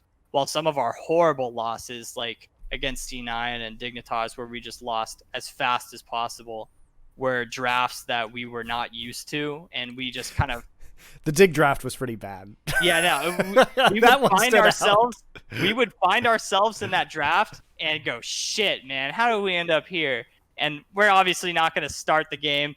Man, it's lost. So we're going to play it out. But after the game is finished, what a dog shit draft, man. How do we even play that game? I don't even know what the karma was supposed to do in that draft. Yeah, so we forget about those, and we have better prep for the next game. And we just had better prep for the Golden Guardians game.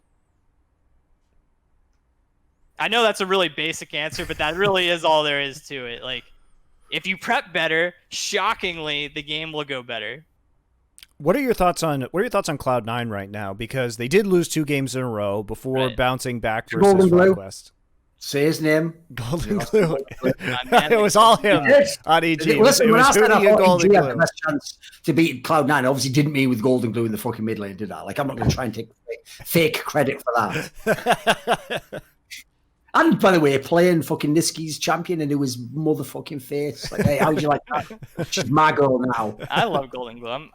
People hate that he keeps getting games, but Golden Glue's a good guy. I think he's not a bad player. Right? He can play in the LCS and adequately. He might not be superstar, but he's not a bad player. And especially in Academy, Golden Glue runs Academy to the ground. And a lot of people say that's not the point of Academy. You can't just put veterans in there. But if no Academy player can, especially the ones that are in there for 3 years, like I was in Academy for 2.5 years, you can't beat the adequate players of LCS, even with all the time you're given, then what is the reason for Golden Glue to just stop doing his job? Golden Glue's not going to go, oh man, I'm not the best in LCS. Better just quit and do something else. No, I'm with you. What I would do if I were him, exactly like you're saying here, I'll just take the thought further is like, right, I couldn't make my dreams happen, so I'm going to ruin the dreams of all these motherfuckers. Guess what? You're going to pay today because I've had a bad few years. Yeah, exactly. Basically, just become like you can't be the end boss, the final. No, you're just the gatekeeper. Like a henchman boss below that, where they can't go through to fight the main boss. Why not be the player that sets the bar? Yeah, he's not the guy at the end of the castle. He's the guy sitting there at the drawbridge, not making sure that you don't get through. Yeah, he's not Bowser. He's Izzy, Spike. I can't think of what all the name of the Koopa Troopas or the Bowser kids. So what do you make of Cloud9's performance recently? Because for me, my question at the end of Spring Split was, yes, Cloud9 was dominant, but they were doing it with a single play style where no one ever tried to stop them from doing it. Like, their playbook was incredibly transparent, which is like, play early game, play champions that get you push in lane, take first dragon as early as possible, swap 7 minutes up to top lane, get Herald uncontested, and just get all objectives on the map, sit there at 20 minutes and try and force a dragon soul, right? So for me, I was like, well, I don't know how good this team is because I know they're very good at doing this one thing, but they were never really challenged and they never really showed me another kind of style. And when I watched some of their games this time, when they have tried like the Senna Wukong, they went 1-on-1. They beat TSM with it before they lost last week. But they're now choosing lanes that don't have the same amount of pushing pressure that they had before, which is leading them not to be able to get early game objectives, which in turn is leading them not to be able to team fight at particular times. And for me, they're still adjusting to that. And in fact, they're fighting too much early still, which is causing them to have these early game deficits when they should be patient. So, but then they go back to playing early game style and they crush people again. So I'm not sure where I land on this one because to me it looks very experimental. And having spoken to the Cloud9 players, I know that their main goal is trying to broaden their number of styles that they can play. Yeah. So I don't think it's going to be a big deal for them in NA, but I do think if Worlds happens, it will be a big deal for them there if they don't get this under control. I think that's the purpose, and you hit the nail on the head, really, is that I also believe that it's kind of an experimental phase. I don't think any C9 player or anyone on the management is worried about C9 making it to playoffs. Obviously, they're already in. And I don't think they're worried about whether they can win playoffs or not. I think C9 have proved over the last couple months that how dominant they can be with at least the one style that you're saying, which no one can seem to contest because their players are just good and they can do what they do well, a lot better than some of the other players in NA. But I know they're probably a little worried about how they would do internationally, and that's why I really wish MSI had happened so we could see how C9 would do internationally. They've been taking a dump on all of us NA players for the past 2 splits, but we can't see how they would fare against Fun Plus Phoenix, Top Esports, G2, any of these teams that were so dominant in the other regions, SKT.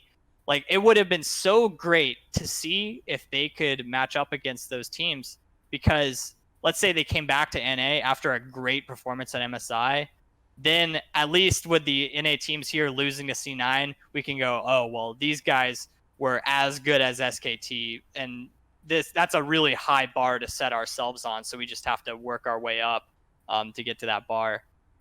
Unfortunately, we didn't get to see that, and so I think C9 is just in this phase where, okay, against these top teams of the world, we're going to have to do more than just one style of play to get these wins in a best-of-5 series. I mean, I could see them taking I don't think anybody would 3-0 them. Let me put it that way. I could see there's a world where they're going to get one draft where they're able to snowball off of the early game. They are good at playing to their win conditions when they know their composition.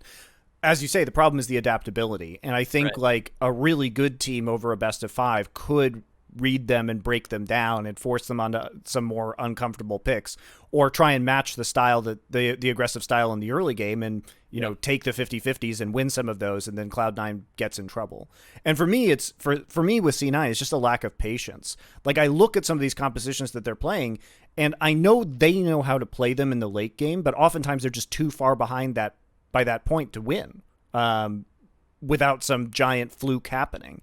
Yeah. And so I think they just need to have more patience because they're too risky in the early game on a lot of these compositions. And honestly, it's a lot of individual mistakes, whether it's like Licorice, like messing up his wave or dying in the top lane, or it's Blabber going too hard into the enemy jungle and taking 1v1s that he shouldn't, or trying to fight the enemy jungler because he's so used to having pressure that he doesn't get the backup that he's used to having. And I think that these are really correctable mistakes. So I'm interested to see how this experiment goes further. Yeah, and I agree with you there that I think Licorice this split has had his worst split in a long time. Yeah, he hasn't looked good, unfortunately. Licorice is a great player, and I hope for his sake that a lot of these mistakes is just him limit testing in a region where he can afford to limit test, or at least a time where he can afford to limit test. But he has had a lot of deaths right now that he usually would not have had in the past. But like I said, maybe we could credit that to them being more experimental, or even that since they were not challenged at all before, they have bad habits now, and that they can be punished by the teams that have learned a little bit more over time, while C9 has not deteriorated, but gotten to these bad habits and it made some stupid mistake that they wouldn't normally have made before. So before problem is, it's all well and good saying like, oh, they're playing too risky. That is what Blabber does. Yes. This is the good and the bad side. That's why I say he's just like an LPL jungler. If people don't know, that famous meme that people made on Reddit for MLXG, where the joke is like, if he's like ahead, he's like, right, I'm ahead, good. If he's behind, he actually thinks, well, I'm mildly ahead. If he's even, he goes like, well, a little bit ahead, but whatever, I've called it fair. If he's behind, he just goes, well, that's sort of like being ahead if I play aggressively. Like, that's like Blabber's whole playing style is that meme. So as a result, if it's working and you play towards it, which is obviously the most logical short-term solution, it's going to look awesome. The question is, what happens when you try playing a bit more disciplined, which they've never had to, is the main problem. And then when they do, it doesn't look great. Like, as you say, like their skirmishing goes from God tier when they used to be in a head early game all the time to like, what the fuck? They're losing all these fights. And some of the, like the EG game, for example, like they're just getting turned on all over the place. It's like me trying to run shows with loyal co-hosts, whatever. I'm like, game, did Contracts had Olaf in the 100 Thieves game, right? Against C9? Yes. Yeah, okay, he shit on them. He was like 10-1 with Olaf in that game. They really... Blabber's Olaf is so good. I wonder how often C9 plays against Olaf, because everybody bans it. And 100 Thieves go here and take Olaf. I wonder how many times they've actually just practiced against Olaf. Well, they had a lot of problems that game, to be fair. Yeah. And also at the end, it looked a lot worse than it was. I think Blabber died like 8 times in that game because he was playing Jarvan, and literally the only way they could come back is by forcing fights with Jarvan. So he was just going to die. Like, you were talking about earlier players playing for KDA. At least Cloud9 doesn't do that, right? They're still going to all in you and be like, well, this is our only chance to win. Yeah. It was like, it's funny you say that because, what was it? Dignitas played for was probably the maximum played for KDA. Was it yesterday even already? Is some people say the worst League of Legends game of all time. And I see that a lot. People will just not engage because, man, what if we lose this team fight? We lose the game. You're already losing the game, man. Yeah, it is amazing to me that players are still in that mindset, considering that their coaches should not be judging them based on those factors whatsoever. Yeah. That shouldn't be the criteria for getting a new contract if you're a player, is your KDA stats. If we all go 0-0-0, we won't get benched. Yeah, totally insane. So before we have to go and talk to Andre from Origen now about their turnaround, and we've kept you here a little longer. But before we go, you do mention, and I agree with you, that Licorice has not been having his strongest split. And in some ways, especially with Broken Blade looking super shaky this split as well, some days looked, fine, but I would say even by some day standards, he hasn't had the best top lane split. I was a team off the fucking time, but fair enough. Sure. But who would you say are the top 3 top laners in the LCS right now? Because I feel like compared to last split, it's much more of an open-ended question. Someday number 1. While you say Someday has looked shaky, I think Someday plays his lanes really well. Like Someday is consistently ahead all the time, and I think 100 Thieves in specific are very good about playing around their top laner. Whenever I scrim against 100 Thieves, I'm thinking, wow, can't wait to get dove under my turret every single game. So they play around their top laner really well. I think I credit a lot of that to how Someday plays the game and how he directs his team. So Someday number 1.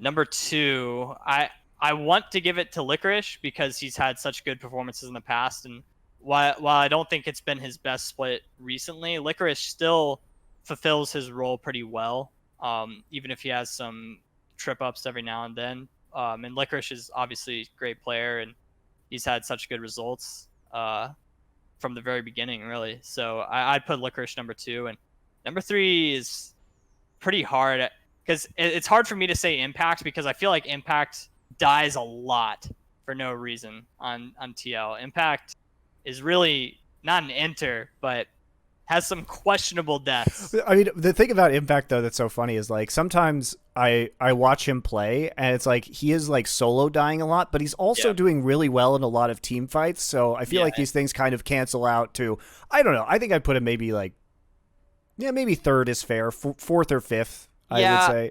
It's hard to... Hold on, I'm about to look up who else the other top. No, I wouldn't put I actually think Monte. Solo's been maybe in contention for top, Solo's good. like third or fourth as well. I think it's very hazy, but Solo Solo is a fucking weak position in LCS, though. Let's just be real. Yes. Yeah. Look. I go ahead. I don't want to put myself up there because I've got so much to work on. Truly, I don't think I'm top 3. I just right now I'm trying to do my job the best I can and perform my role for the team. I'll try and be a superstar when we can get our wins, so we can actually make playoffs. I think for me it would be someday Licorice. I think I'd just put Impact number 3 because I cannot think of the rest of us. Might as well just be jumbled up into one group. I don't think and maybe Solo a little bit above the rest of us. I think Solo also has consistently good results no matter the game. I have a lot of respect for Solo too, since he was one of those players that also just stayed in Academy. It was NACS back then for so long, and he's really made a resurgence these days and plays a lot better. So, and then Viper at the very bottom. Just as an aside, since we're going to reference him here, I saw this. We'll just correct the record right now. Even though it was obviously a clerical error, as it were, it is fucking insane. Did you see this story, Monty? Yeah. Where when they listed Viper's wins on non-Riven games, they just added 20 losses on there just for no reason whatsoever. By the way, I'm just going to go ahead and tell you, think of the sample size of people playing champions. Like, people always forget this. Korea is the best example because some of the guys who are really deadly in Korea, like, you forget how many games they'll have played. Like, Mad Life probably played like 25 games of Blitzcrank ever. Like, he hasn't played like 100 games, guys. So if you add 20 losses to anyone's record, it could be the best. It could be fake as LeBron, and it's going to make it just like, no, he actually very rarely wins. It's like, yeah, no shit, because you added 20 losses. Like, I can't believe they did that. I'm like, so crazy, who at Riot really hates Viper? Whose girlfriend did Viper sleep with? Look, look, guys. The mistake aside, like non-Riven champions for Viper, I actually kind of love that statistic. You know what I mean? Yeah, if it was real, I mean, not adding the extra 20, but I like the idea behind it. These are the kind of stats that I really, really enjoy talking about and thinking about on broadcast because I think it does provide some interesting narrative to the player. Now, the fact that they got it wrong. I think the mistake was that instead of the losses, they took the total number of games he had played. So he had played 62 games, and so they made him like 22 and 62 instead of 22 and 40, which is, 22 and 40 it's not great. But the other thing you have to do to balance this out is like, talk about his Riven stats equally because he is known as like the Riven specialist. So I don't know. I think it was an unfortunate error, but I like the concept behind it, and I wish we would see more of these stats. Like, I think the unfortunate fallout of this is that they're going to be loath to kind of show more stats, where I really like the idea behind this stat, and I want to see more. Even Maybe the complete abject fucking losers who have no job ever being in that position again. If I fail at my job, I don't go, well, better just never do my job again in case anyone ever criticizes. I go, how about I just do my job better next time? That's actually how an adult responds. But that's not the NA attitude, Thorin. That's not the NA attitude. Yeah, no. In esports, if we mess up, we just suck forever. We suck forever. We commit to sucking, and we never take any more risks or try and make any changes. If you do 5 + 5 and somehow end up with 9, you're fucking wrong. But next time, do 5 + 5 = 10. It's that easy. Exactly. Just keep going. Keep trying. I believe it's possible one day for LCS to correctly quote the right statistics. I believe that. I might be the only one who believes it, but I might turn this whole thing around. All right. Exactly. Well, thanks, Allorim, for joining us for this. Yeah, nice to hear about Immortals. We're going to take another break, guys, and we're going to switch over and bring in Andre from Origen to chat about their changes and the addition of Jactroll. See you in a couple. All right. Quick switch over this time. It is going to be Andre coming in, the coach of Origen, to chat about their turnaround. So we just talked to Immortals, Allorim, I should say, keep mispronouncing his name, for a little bit about what happened there. Now, you guys recently made a major switch. Wait, one thing, I know everyone's going to be thinking this is unfair. Like, why does the EU guy get less time than the other one? But the thing is, because we only have a finite amount of time, we asked Guilhoto here to voluntarily take a 30% time reduction that he would get, and he's a team player, so he kindly accepted. So there's a lot of that going around nowadays. I mean, I don't know if that's a lot going around. I don't know what happens joke, mate. around It's just a joke. everywhere. I know. Just a I know. joke. It's just I don't know how to respond. That's the thing. No, that's You the don't way have I to. do things, mate. Yeah, I make people uncomfortable and then see what happens from there. It's all right. It's all right. You can just stare blankly. Don't respond to it. Don't get yourself in trouble. He just Don't get says worked things up. that he knows Yeah. you can't respond to. It's just It's harmless banter. Harmless banter. All right. So you're coming in, and you guys are, let's just say, by your standards, doing not great so far this split. I think people obviously expected you to be contending for the top position in the LEC, potentially, at least like top 3, right? That would be an expectation that we would have given your roster. You're not meeting this expectation. You have this import player, Destiny, who has been, I would say, quite mediocre to slightly, below average. I don't think he deserved the amount of shit that he got necessarily, but limited champion pool, sometimes some questionable plays, and you guys decide to mix things up very recently after the week off by bringing in Jactroll, which is an interesting move because he wasn't signed to a team at the time. He hasn't been an insane player in the past, let's put it that way. So what led you to Jactroll? Because your performance this week where you get the 2-0 was really good. And I was complaining about Origen earlier this split, saying that you guys were just horribly fucking boring to watch. And I've actually really enjoyed watching your games this last week. It seems like whether it's because of mentality via the honeymoon phase, but you guys look much more active on the map. You look like you're much more determined. Has he been adding a lot of shot calling elements to this, or what's been going on for you guys?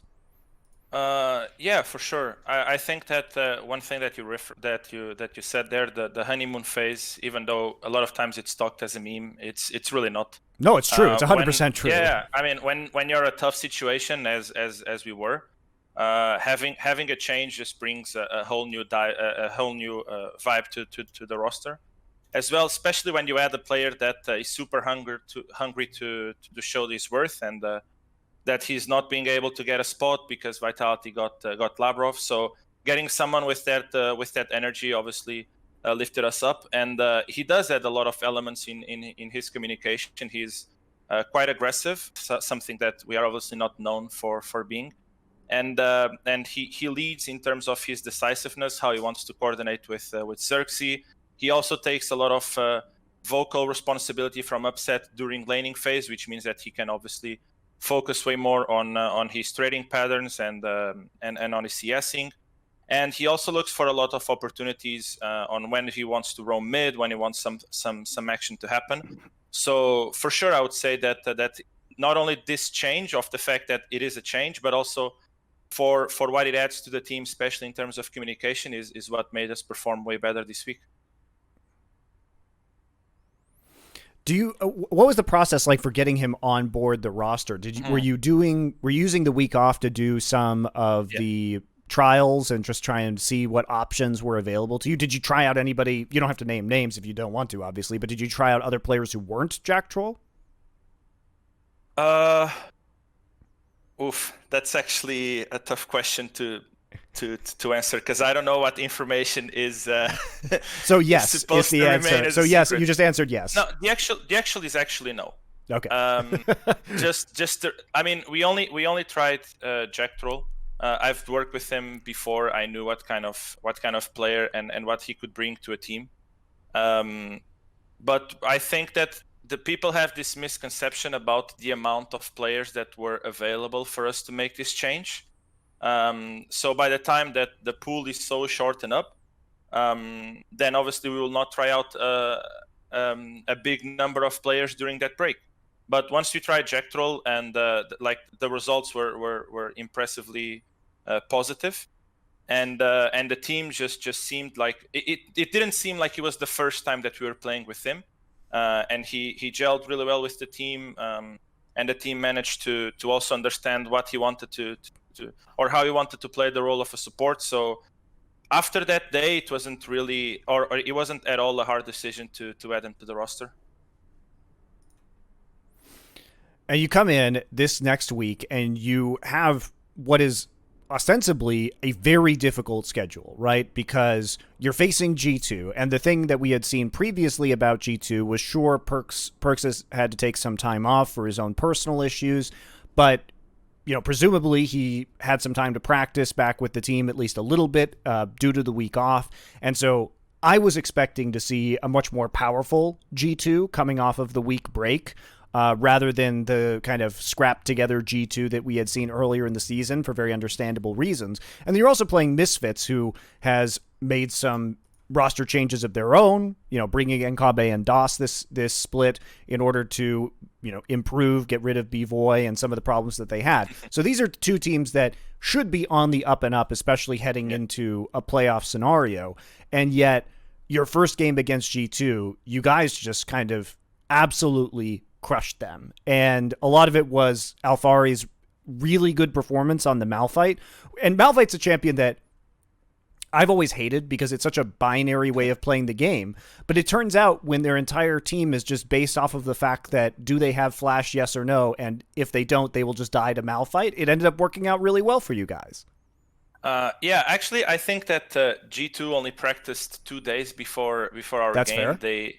They used the whole break to just try to mentally reset and just rest and make sure that they are ready for the rest. But it was a new patch, right? So Sure. There were a couple of changes. I felt that their approach to especially to the AD carry position was a bit wrong in a way, where they dropped their AD when a lot of ADs were banned, and then they would always get a bad matchup.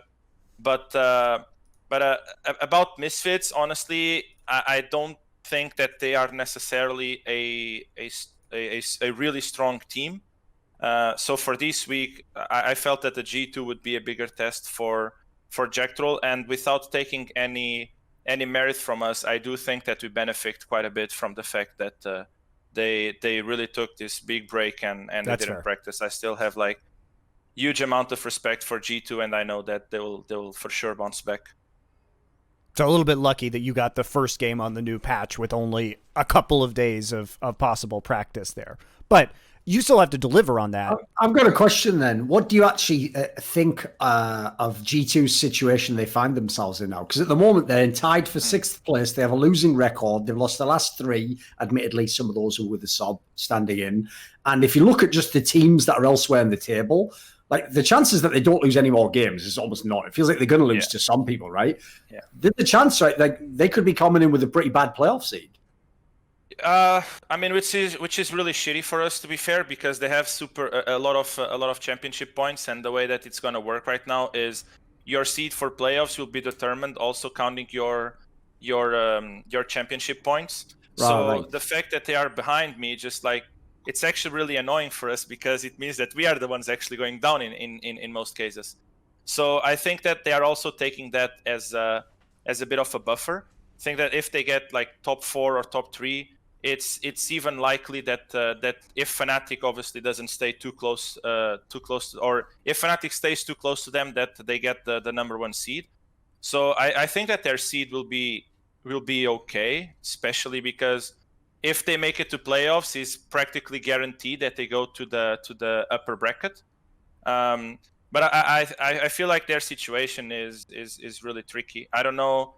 I have no idea what's going on inside that group. They seem to be taking a while to figure out what works for them and what not. But at the same time, so we've seen this on G2 before.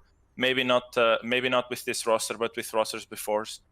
I remember that situation of Mythis Van finishing 6th or 5th seed and then 3-0 in the finals. So yes.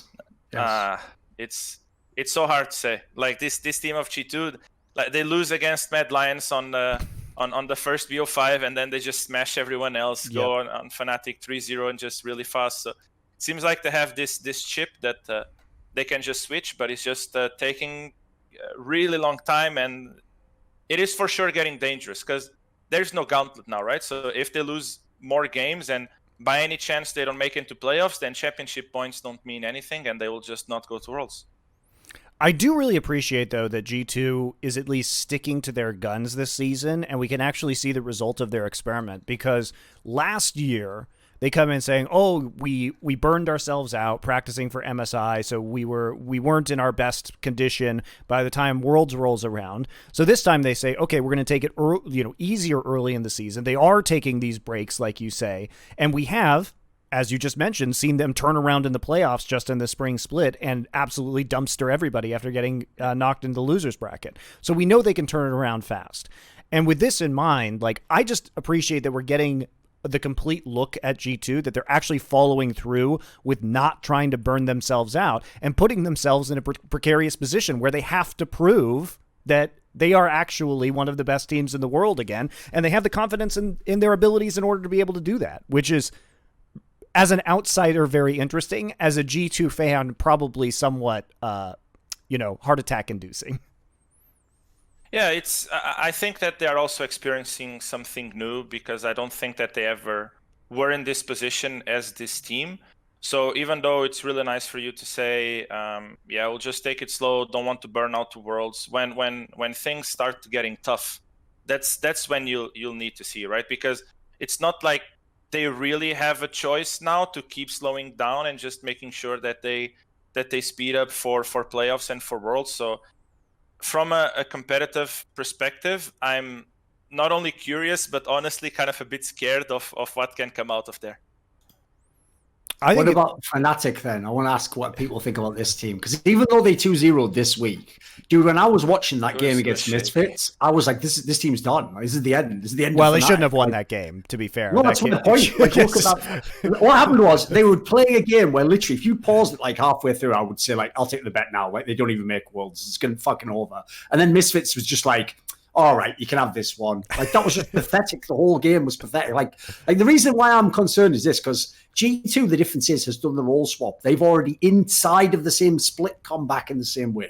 I look at Fnatic, like, they have the same lineup since the beginning of the year. They were looking at their best, like, let's going into the playoffs, basically, of spring. And they've never really looked as good since. Like, they've just gone gradually down. And now they look like they have identity problems all over the place. Like, the other teams, if they win, you can, like, call, like, whatever, fucking rogue gimmicky if you want. They at least know how to play their style. I don't know what Fnatic's approach is now. What are your thoughts?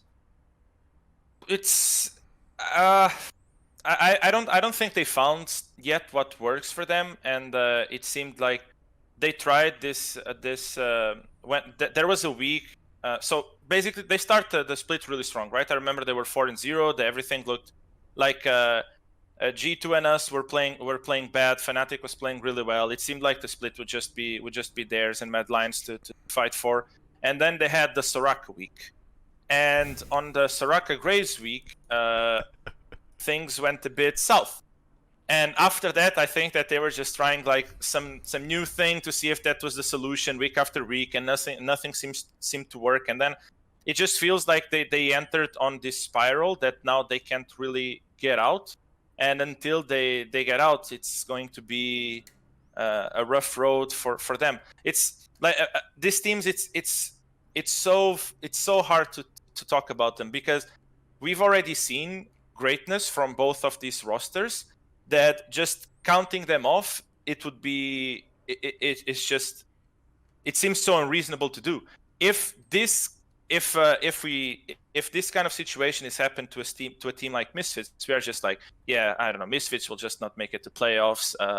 They are just like on a downhill. No way that they can come back. But since it's with Fnatic and G2, it's so hard to count them off. And I mean, that's kind of what is making this split so interesting, right? Like when going into week 6, both G2 and Fnatic and Origen are in the middle of the pack, where Rogue and Mad Lions are the teams with 3 wins ahead of everyone, and they are for sure the teams that are playing the better league right now in Europe. Yes.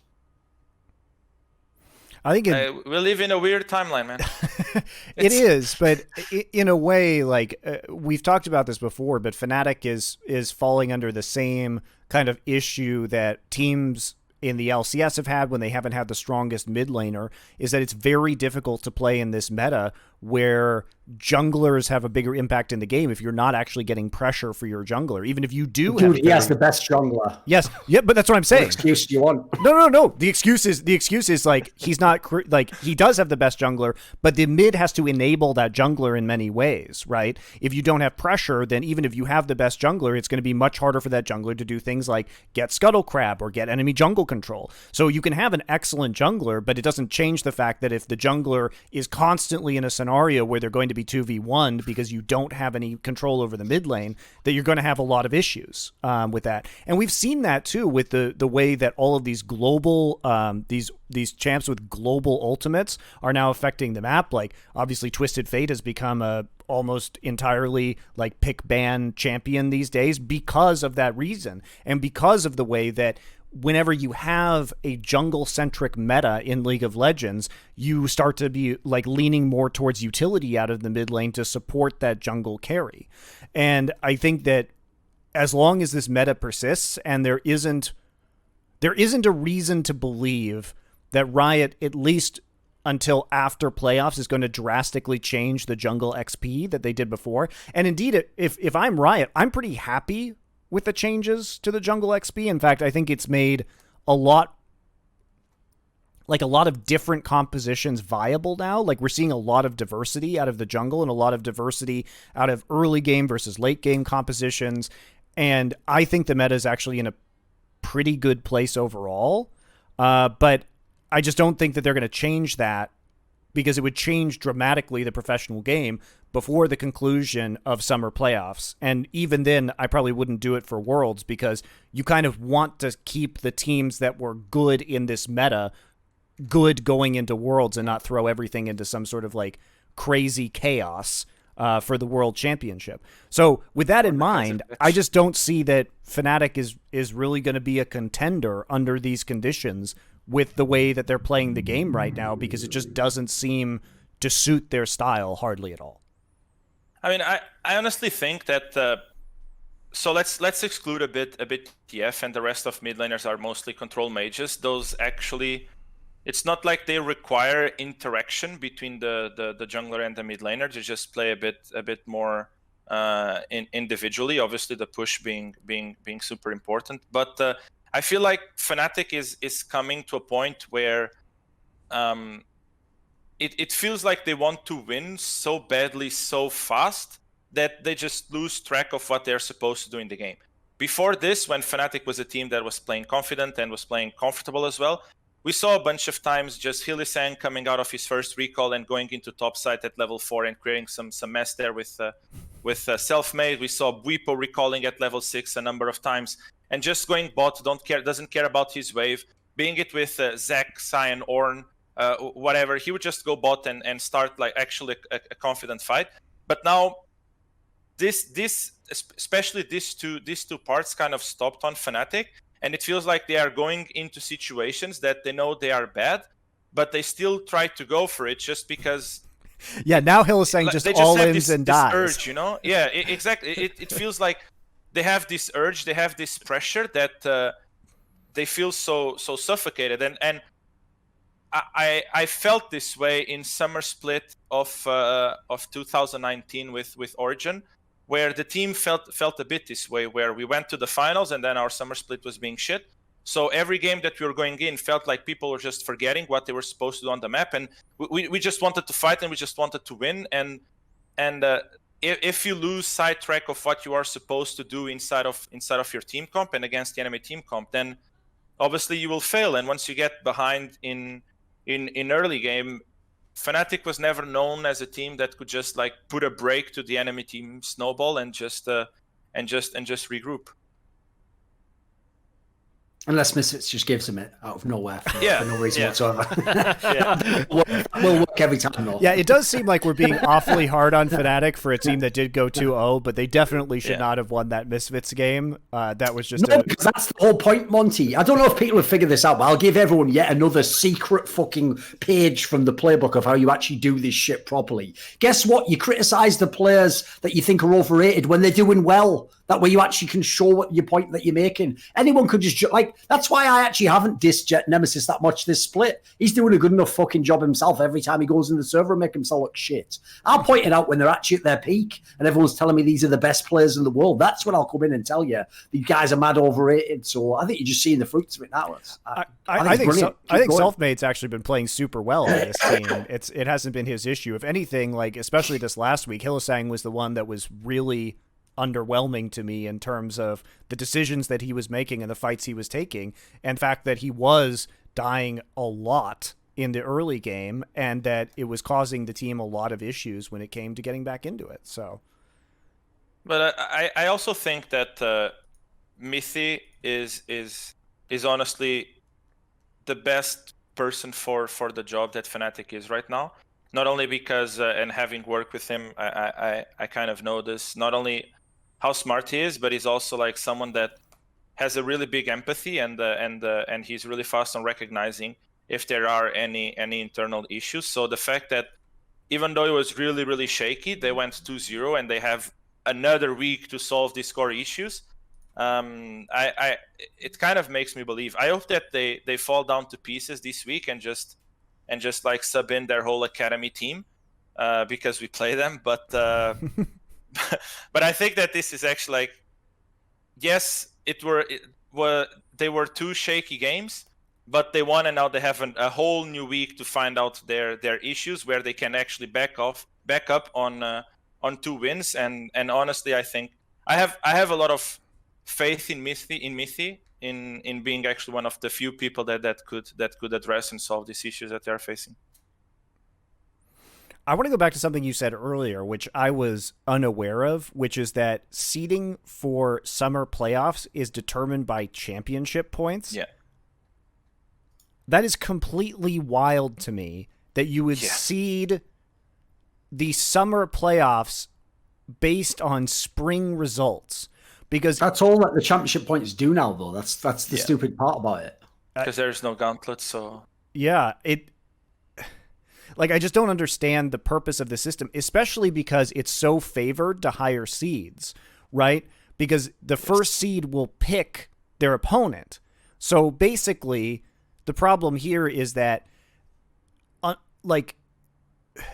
if there was some sort of advantage where, you would get championship or you get an additional points based on your finish in summer, then it would actually change things. So, if you finished first place, you would get, a certain number of other, or do you get championship points from finishing just the split?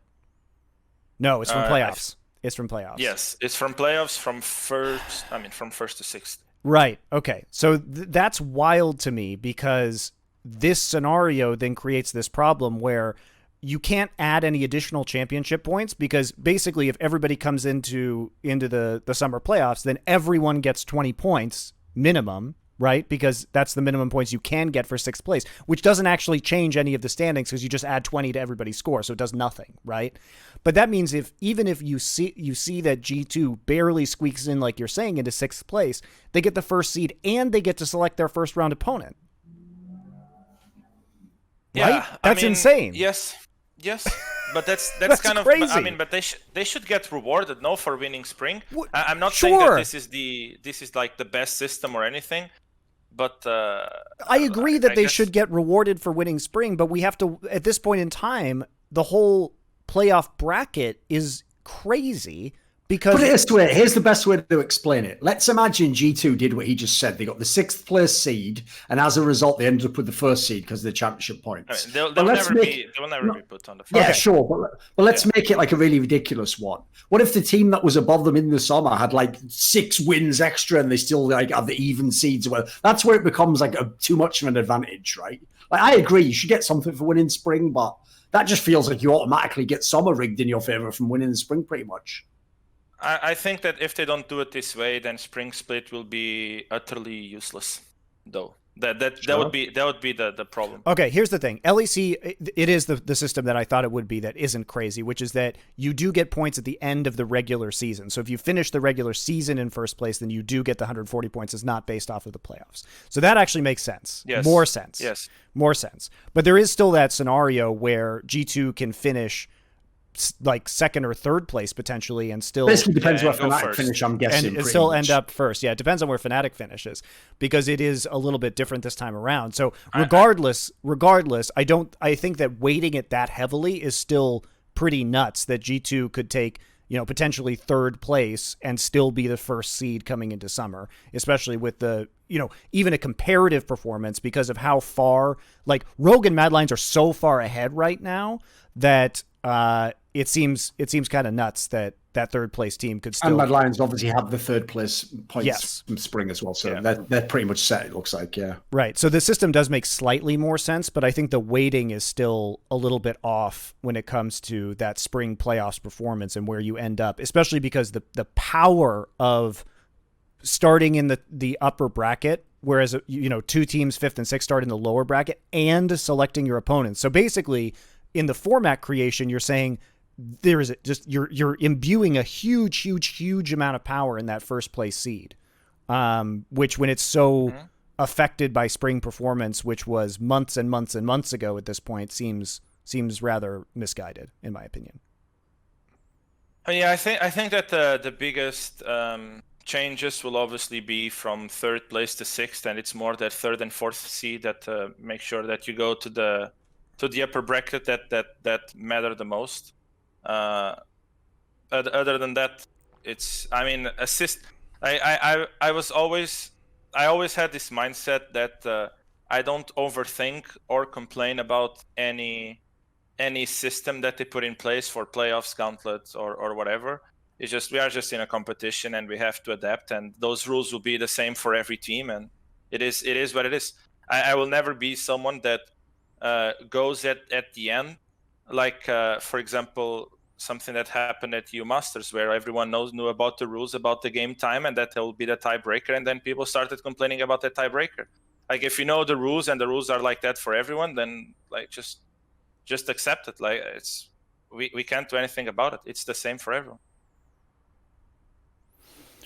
What are your thoughts on Rogue? Because they were, a pretty good team in the spring split, but it seems like things have really come together for them, and that they are being powered a lot by Larsson's performance, especially because I think a lot of the mid lane play in general, Probably the best mid laner in the fucking league, being honest. Yeah, for right now, Yeah, and I think him that's and Humanoid. Yeah, I think that's accurate. Yeah, for me, I would say Larsson has really distinguished himself as a player this split, but it did surprise me because I didn't think that Rogue would be able to have this ceiling. Let's say that. I didn't think that this would be a roster that we'd be talking about tied in first place coming into summer. In fact, I thought they would fall off. So completely wrong on that account for me. But a lot of it has been like Larsson has been absolutely tearing it up. Yeah.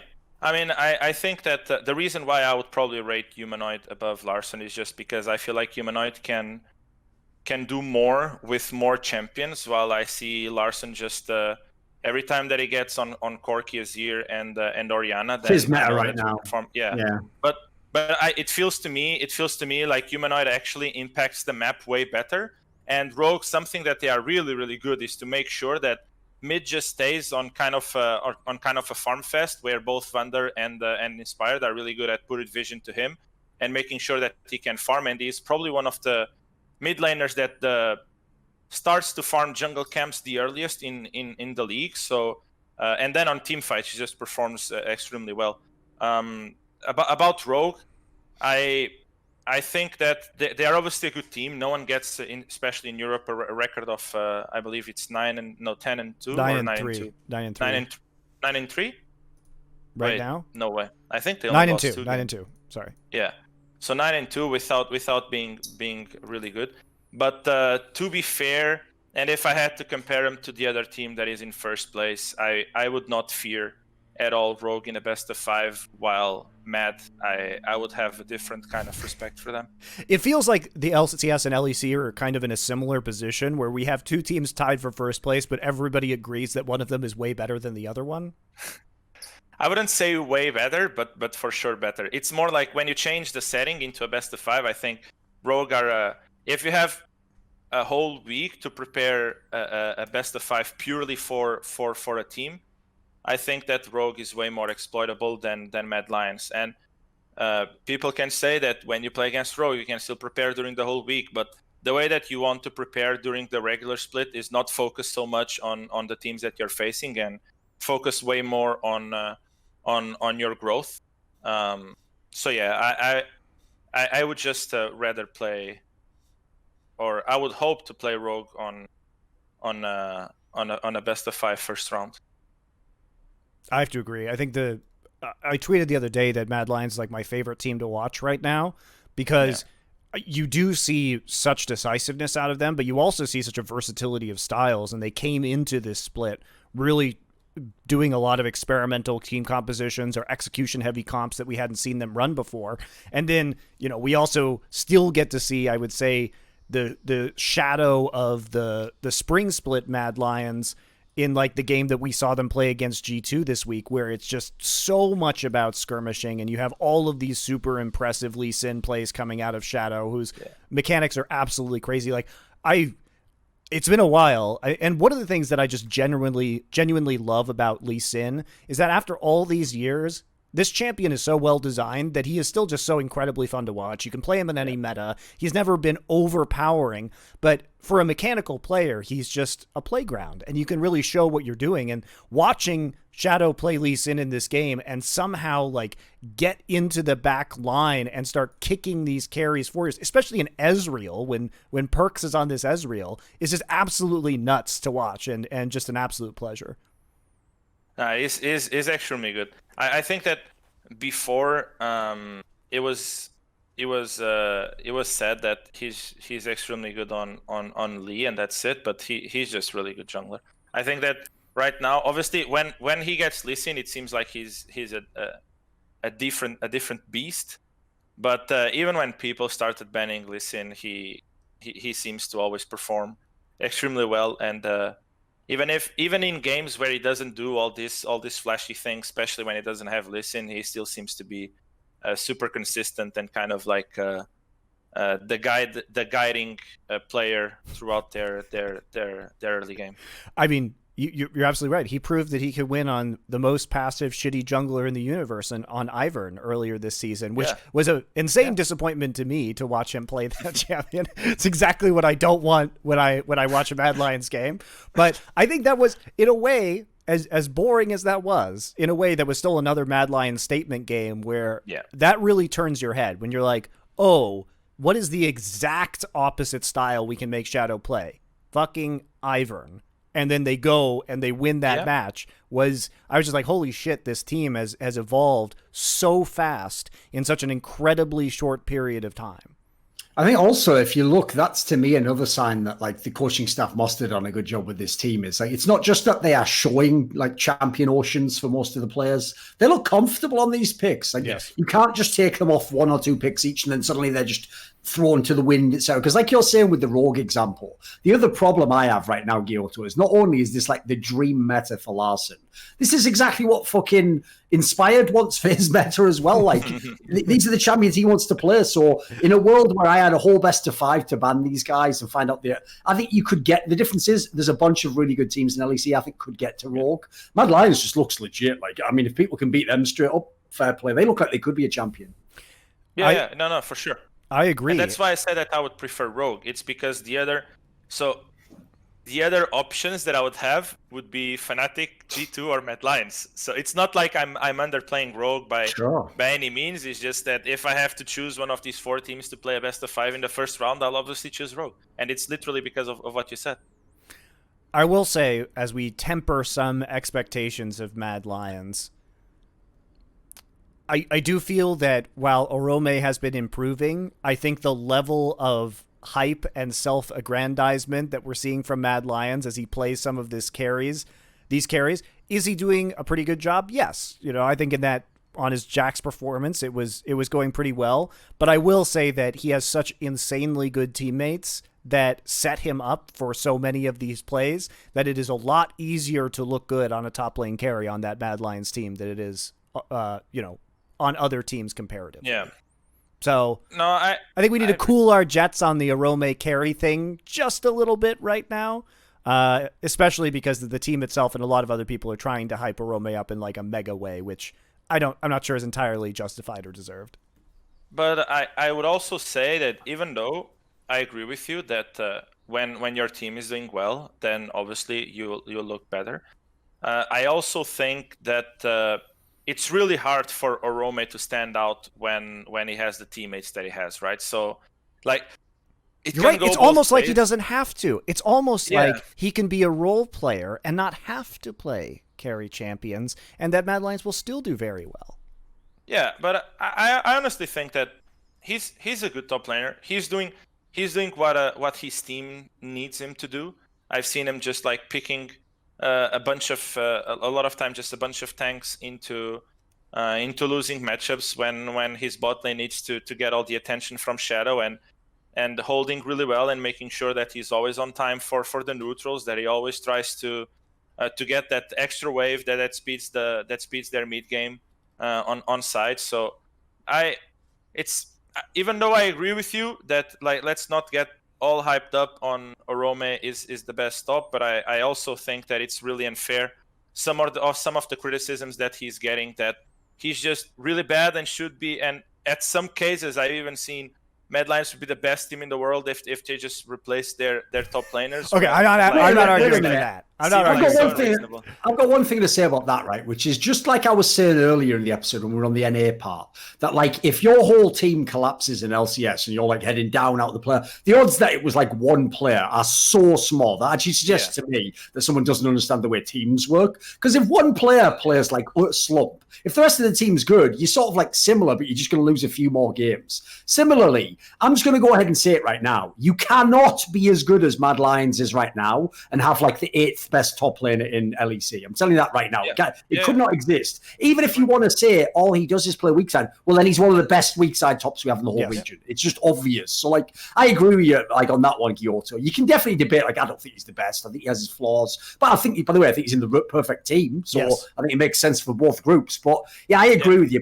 People, like, that's an example where they take criticism and they're almost trying to do, like, a reverse, like, Teddy and Janair. It's like, oh, he's on the best team, but he's really so bad. It's like, how is he that bad? Like, he's doing his job like 80% of the time at least. Come on. Well, this is the same like Bengi hype paradox that always existed, where the fans' reaction is not to ask the question, is this a great player for this team or this play style, right? Because that team is winning, they always want to just hype the ever-living shit out of every single player on that roster, so that whenever they do something that's mildly good by other players in their position's standards, then that is suddenly proof that they are an elite player within that position, right? Yeah. And that was never true of Bengi. Like, I don't care how many titles you guys tell me fucking Bengi won. I casted basically every game of Bengi's entire career, and I will tell you, he was never a top jungler ever, at any point in time, ever. Okay? Was he a smart jungler? Yes. Was he good at enabling Faker? Abso-fucking-lutely. Was he severely limited in terms of his champion pool and mechanical abilities? Yes, he was. Was he ever going to carry a game? Not with his mechanics. Sometimes with his brain he did. Like, sometimes he had great Nunu games, right? But this is not, it's a very different kind of player, and I don't think he's a player who would have succeeded on any other fucking roster. Put it this way, it's like obviously part of the debate for this, right, actually comes from Guilhoto's team here, which is that when this team looked bad, your logical thought is, imagine Fnatic or Mad Lions with Alfari, because that's like the obvious play you try and put there, right? Listen, in theory, if we didn't have like a couple of weeks left before the fucking split's over, that's not a bad, like, put it this way, if we're doing like Space Jam where the aliens are going to blow the world up, I'd probably pick Alfari over Orome for that match and hope he just plays awesome. But the point is, until Mad Lions themselves as a team fail, I wouldn't make that move. And like, the reason why is obvious. Did anyone see who won Worlds? If you're under the impression Gimgoon was the best carry top laner, you're out your fucking mind. All plans he didn't have to be. He's playing exactly the right style for that team, and they just won Worlds off it. Like, it's like there's a concept I have in Counter-Strike that's very similar. I always think the most overrated part of the game is skill. I always say this: if you want to be the best team, you've got to have enough skill. It's like skill's the threshold you've got to have enough of to activate the rest of the game. But like there's plenty of teams in history had way too much skill and none of the other factors. They didn't have good synergy. They couldn't work together on the same page. Like I'd rather have just enough skill, but everyone else makes sense, which to me is Mad Lions. The other thing that really tilts me about this entire debate is that what's happening with Orome right now is what happens to a lot of players, which is that when they start to play a champion that can carry very hard in a game, notice they say can, not does, but can, right? Then all of a sudden, just because they are able to do a relatively good job on that champion and do a lot of damage because that's what the champion does naturally, then they are now lauded as being able to be a carry player. And we have to distinguish between carry champions and carry players. Non-carry players can play carry champions and do okay, and that's fine. Again, it's about doing your job, but it's not like you're some sort of god. Like the equivalent of doing this in the top lane is Alphari right now, who is, I think you would be insane to debate that Alphari is not the best top laner in LCS or LEC in the West, period. Like it is so painfully obvious that that is the case, and he is able, as we saw in your game versus G2 on a Malphite, to completely shit on people on a champion that is basically a teamfight CC bot, and here he is just completely just showing up in lane and blowing the shit out, blowing up perks. Like, you know, that's he plays smart, and which is allows him to be and have that carry mentality where he's going to go down there, know that the Ashe's flash is down, and just fuck up that Ashe, right? So I think that that's the difference here, guys, and I think that what happens all too often is just because a player plays a carry champion and does their job does not make them a carry player or somebody that you're going to be investing all your resources on, because a carry player will be that person whether they're on a carry champion or not. And that's what Alphari does.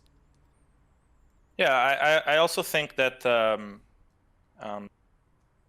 the skill level right now, at least in Europe, is way closer than people think in terms of individually. That's why, for like since the last year, the amount of solo kills that you see, and players like Alphari and Caps are still in the game, is really, really limited. That the way that you fit in the rest of the four of your teammates is kind of what Thorin, you were saying, that there's like this base skill level, but the way that you fit on your group and the way that you kind of gel with the rest of your teammates is even more important than if you have all the 5 best players in your position. And then if you gel that way, then after that, people will just start saying that you have the 5 best players in your position, because that's what it seems like. It's the other way around, right? You don't just like sign the 5 best at that year. Like those 5 best players in your position always happen after the team succeeded. Yes. I'll give you the best example ever. If everyone remembers when they made the Misfits team at the beginning of last year, on paper, you couldn't argue. They had some really good players on paper. But by the end of the year, Schalke, who, by the way, go back and look who was on that roster, they were way better by the end of the year. They had way worse players overall. Like on paper, they had about 1 player that could even have been considered as good, maybe Upset. That's about it. But you just look at how the team was. It was like 10 times better in the game.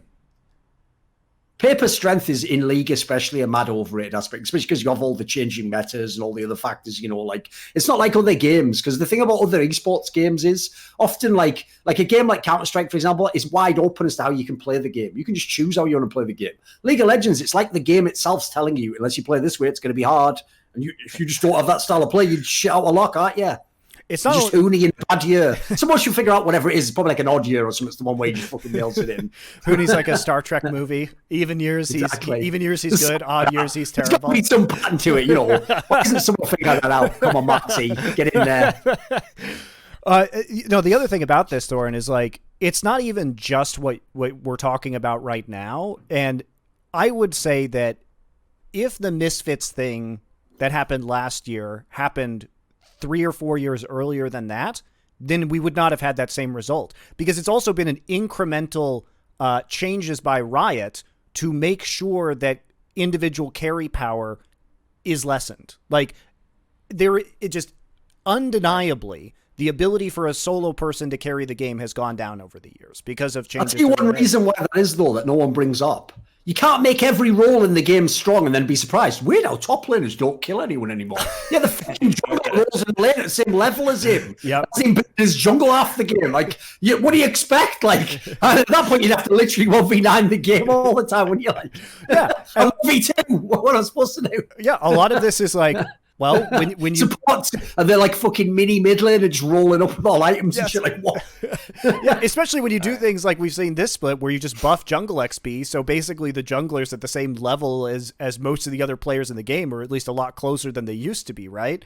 Like, it's not uncommon, especially in the early game, when the jungler's rolling up to be like the same level as a solo laner, and that persists even into some of the later stages of the game, depending on how much farm the jungler's getting, right? So, you know, and the combination of the other things, which is like you can't buy wards anymore, so supports and junglers can't spend all their money on vision, so they buy items. Also, they changed all the items and they added a bunch of items into the game to make supports tankier, right? And to make them have higher survivability. And this is where Faker fucking ruined the game. Like, Faker ruined the game because he was one-shotting supports on a LeBlanc with a Deathfire Grasp. And then they're like, well, can't have 100-0 supports anymore.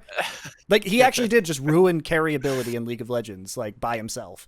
And so, as you're saying, like, I don't think in the past that we would have had a Misfits situation where they would have been able to do better than a bunch of, like, legendary players that Misfits put together on this roster. But that is the strength that the game has right now. And we're seeing the effect of that. Like, why for the first time ever is a team like Mad Lions, that is mostly rookies this year, able to come in and do so well? And a lot of that is better coordination and better teamwork and teachable skills from a good coaching staff that are overpowering a lot of the individual legacy and individual potency that other teams and other players have. That's probably the coolest thing actually about LEC. The two top teams are the two teams who the last 2 years spent their time putting their focus towards getting in the ERL players, and they're the two best teams in the whole league now. So I think it's, listen, I still hope G2 and Fnatic come back strong. We have an awesome playoffs and all the veteran aspect kick in. Yeah, whatever, you can get in there as well, I think, if necessary. but at the same time, I think it's pretty cool that the teams that display, because think about it, right? That means literally, if you go to the beginning of last year and you're in the middle of the spring split, right, when Fnatic finally picked it up, everyone would say back then, this is a real thing. Same as in NA, everyone used to complain like, oh, but Team Liquid has all the best players. In the same way in Europe, everyone's like, but how am I supposed to beat G2 and Fnatic? It's like, well, you know what? The players that beat them are already in the ERLs now. That's a fact. You could go back right in that spring split and they were all in the ERLs. It's ridiculous. So the joke is, yeah, you weren't supposed to go and try and find, listen, present company excluded, you're not supposed to just go try and get Nuke Duck and go, I'll just beat Caps with him. It's like, yeah, that's probably not going to happen. The question is there a guy who could beat Caps in the RLs? Again, present company excluded. It's just an unfortunate example. You know. And I was wrong, man. All right. I was wrong. No, not that. Like, I completely agree with you. Which means that in the past I was wrong.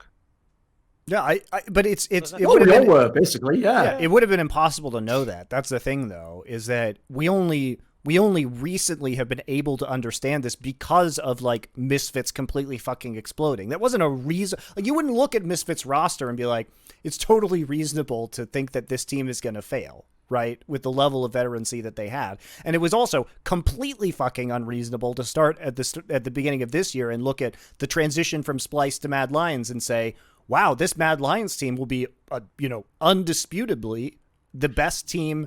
I don't know if people know this. Even the people who were hyped around those players thought like the rookie angle meant they'd fail. Yes. You know, even the people who thought these were going to be sick players. Yeah, because I remember our first scrim against Mad Lions, like against this iteration of Mad Lions, they sucked. They were so bad, and that's why I put like so much credit to Mac. You know, I think that he's doing like such a fantastic job. I mean, Mac, Peter, and all the rest of the back staff that they had at Mad Lions, that they have to be doing like such an amazing job, because they just, what I mean by this, that they didn't like click at the first time that they were there, right? And when that instant click doesn't happen, then it has to be a lot of work done from the coaching staff. That's why I put a lot of credit from this onto Mac. I think also it's just there's more upward pressure than there ever has been in Western League before, both in LEC and LCS. And by that I mean that there actually does seem to be a new generation of players who have legitimate hunger for these positions, who are coming up and who are more coaching compliant, as it were. I think that a lot of the older players in the scene are not as coachable as some of these new players who have a lot more drive and they understand. So I think there's several things that have happened. I think over the years, obviously team infrastructures have improved in terms of finding good coaches and being able to set up structures where they are coachable. But I also think there are a bunch of young kids who are here now who are significantly more motivated than a lot of the older veterans and who have a better mentality when it comes to getting coached themselves. I'll also throw this in, and this is bad news if you're an LCS fan. Like, you know that golden age you guys got to have where you had Bjergsen and Jensen and all these players, like top European level play. You're never getting them ever again. Because now the only time that player will go is when he's had enough of a career in Europe that he thinks, I just want money now. So I'm just going for what I call the victory lap. You go for the 1 or 2 years just to get some big money. But like literally, it sounds depressing, but even in the off season, dude, there are ERL players who won't say yes to LCS now because they'd rather just play in LEC. Like they know if they get their shot and it works out, they're going to be the next humanoid, and they're just going to be immediately being a top team, winning LEC, going to what like. There's no point to these players anymore. They just view it as a downside to go to NA, even if it's for a bit more money. And the worst part is because we're talking about like an 18 or 19-year-old kid. Actually, the money isn't the big law to them yet. They don't even know what they would do with like $300,000. They're just a fucking kid in some shithole country in Europe. Like they'd rather just win in League of Legends now. Like you actually can't get to those guys. So I actually feel like LCS is it's going to go like this. LEC is going to keep getting more and more and more insane. We're going to have players in like the 9th best team in LEC by next year who are as good as the LCS top tier talent. I'm not joking. Like just look at the talent filtration. It's unbelievable right now. Yeah, I agree. But I guess NA is starting to do something of the sorts. Not by choice, right? The Immortal things. I don't know how much by choice that was, but I mean, I guess they're putting some Academy players in. Yeah, I do, but I don't think... I think the difference is that in Europe, you guys actually have a much more functional... First off, you just have way more League of Legends players. People always ignore that aspect of developing players in North America. There just aren't that many players. Like, that's the biggest problem, is the server just isn't big. So, especially compared to every other major region. So I think there's just a smaller pool of players, but it's also that there's been a functional system developed in Europe that provides competition between all of these various different countries and regions within Europe that then allows these players to start flourishing on their own through their own level of competition, in addition to having a better solo queue and in addition to just having a larger player base. So it's not exactly fair, right? And I do think that that's underrepresented when people get mad at LCS. Well, it's like just Taiwan only has a population of 23 million people. They won Worlds. What's your excuse? It's true. Unlucky America. Whatever. Just give up the third world spot then. Exactly. Yes. Listen. One day I'll stop making fun of America. When Europe gets 10 world slots and America gets 1, then I'll say, enough's enough. This is unfair. I've got to stop making fun of them now, and this is fine. So same spots as Brazil and Turkey, like it's all good. I think it is interesting to consider the European LEC trajectory, though, because there is a world that within the next couple of years, like you're saying, Thorin, that it is just the most stacked region top to bottom, except for maybe China, which also has been very good about developing talent and very good about having a large player base to pull from.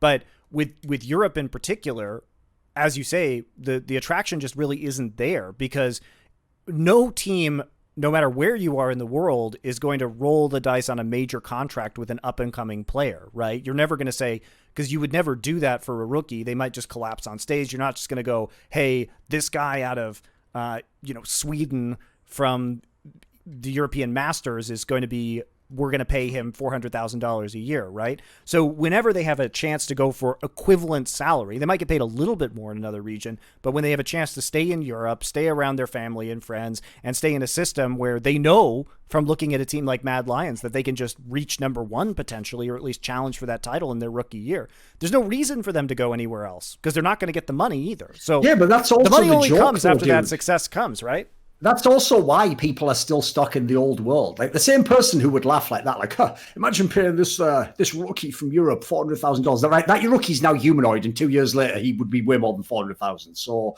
good luck.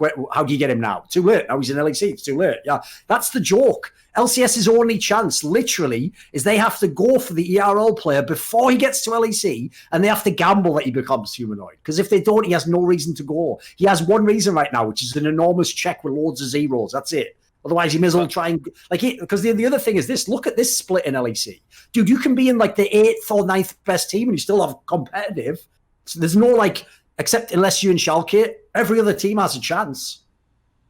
But I mean, maybe this is a bit rough for America, but if you do that, that guy will never become humanoid. If he goes to America as a rookie, he will never become humanoid, because instead of being practicing against Fnatic, G2, Mad Lions, Origen, Rogue, all the mid laners that they have insanely good, he's practicing against like FlyQuest, Immortals.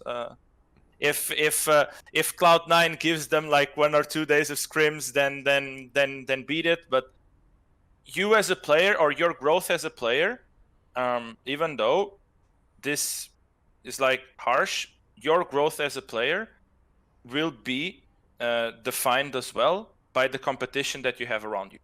So if you go to America, you will never become the next humanoid. It's just, I think it's extremely, extremely hard, because the competition around you is just bad, or worse than it would be in EU.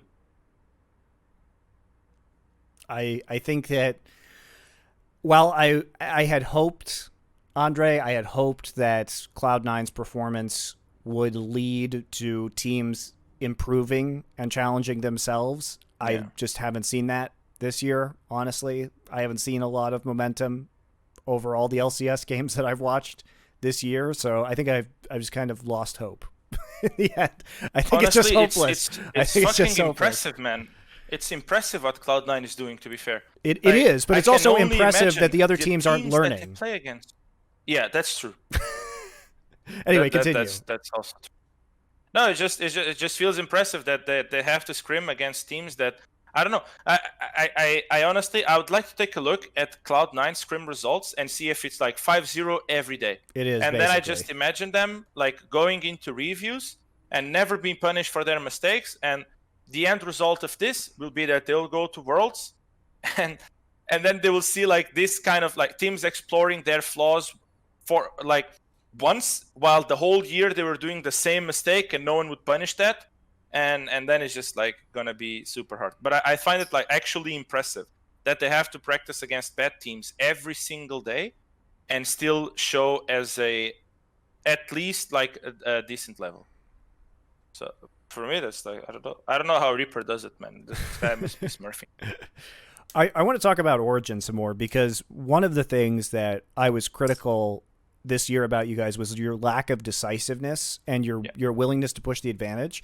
And it's only been a couple games, but it looked really different when you guys were playing against G2, and how aggressive you were playing, and how much more willing people were to make plays on the map and kind of punish summoners and punish positioning that we saw from G2. What were you guys doing over the break? Did you do anything to try and increase the pace that you were playing the game, or try and at least introduce a little bit more risk when you had a pretty solid advantage? So it was kind of three determined things that made us change towards that. First one obviously is the addition of Jactroll, where he has a big voice in at least putting us on the same page. And some of the times it doesn't even matter if what you're doing is the best, as long as the end result is already good for you out of the lot of options that you have, and you're all on the same page. The second thing is we started talking more when we went into mid game, or early to mid game, how we played before spring split and summer split, or a spring split this year and the whole last year, where the souls had kind of a different value for us, where we would just consider objectives as not something that you have to contest 100% of the times. That's why I think that we gave up the first 2 Drakes against both teams that we played this weekend.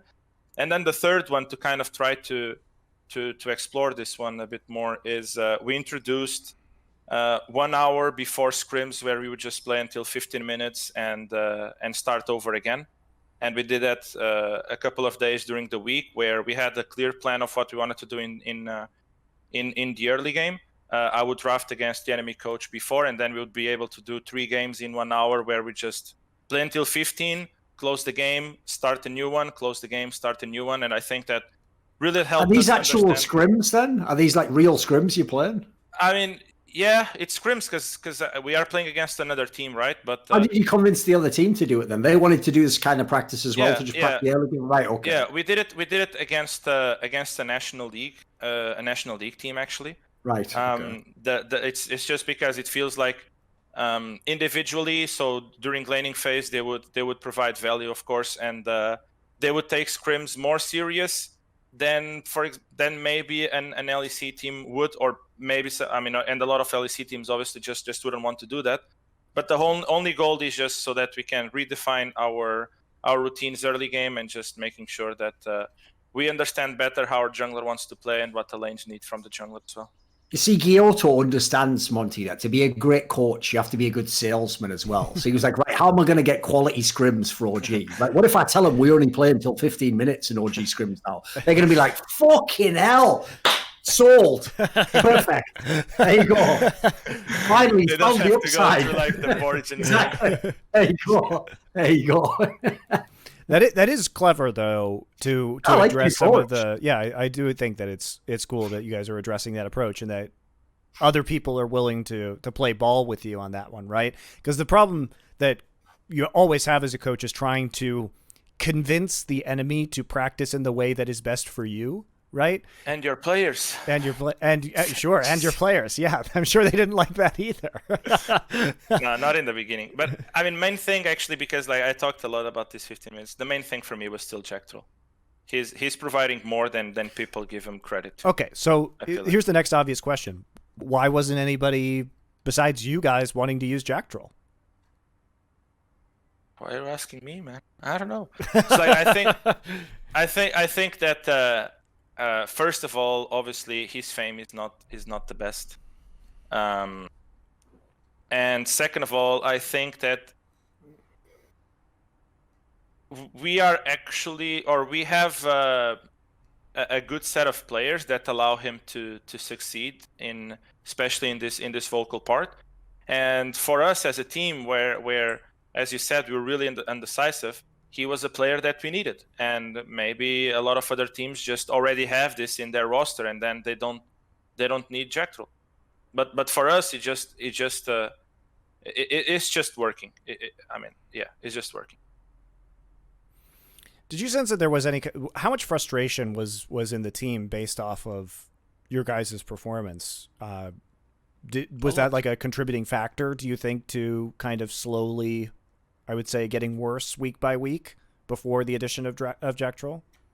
Yeah, we were going again into that spiral that I talked about, where I remember that on the last week that we went 0-2, we were doing a lot of silly mistakes that we would never do in scrims.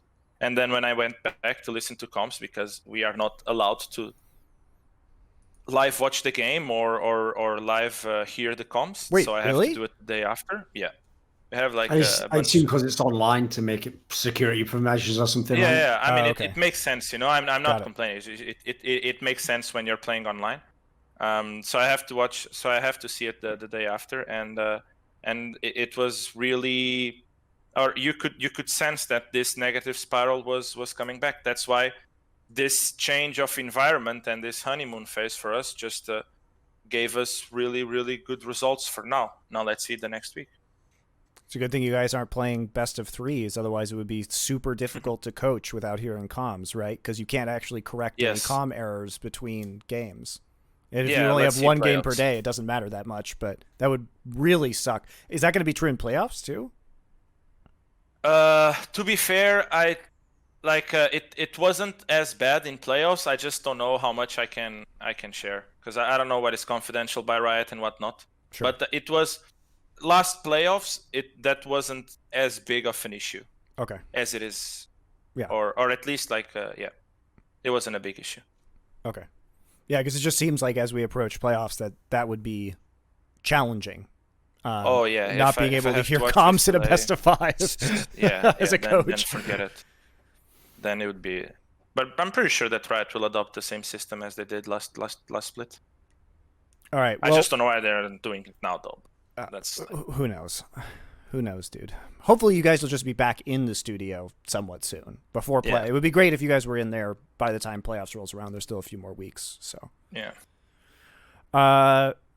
We do have to wrap up, but let's talk about, you get a pick. One team that you want to talk about in LEC that you think has been particularly interesting so far in the summer split. I guess SK.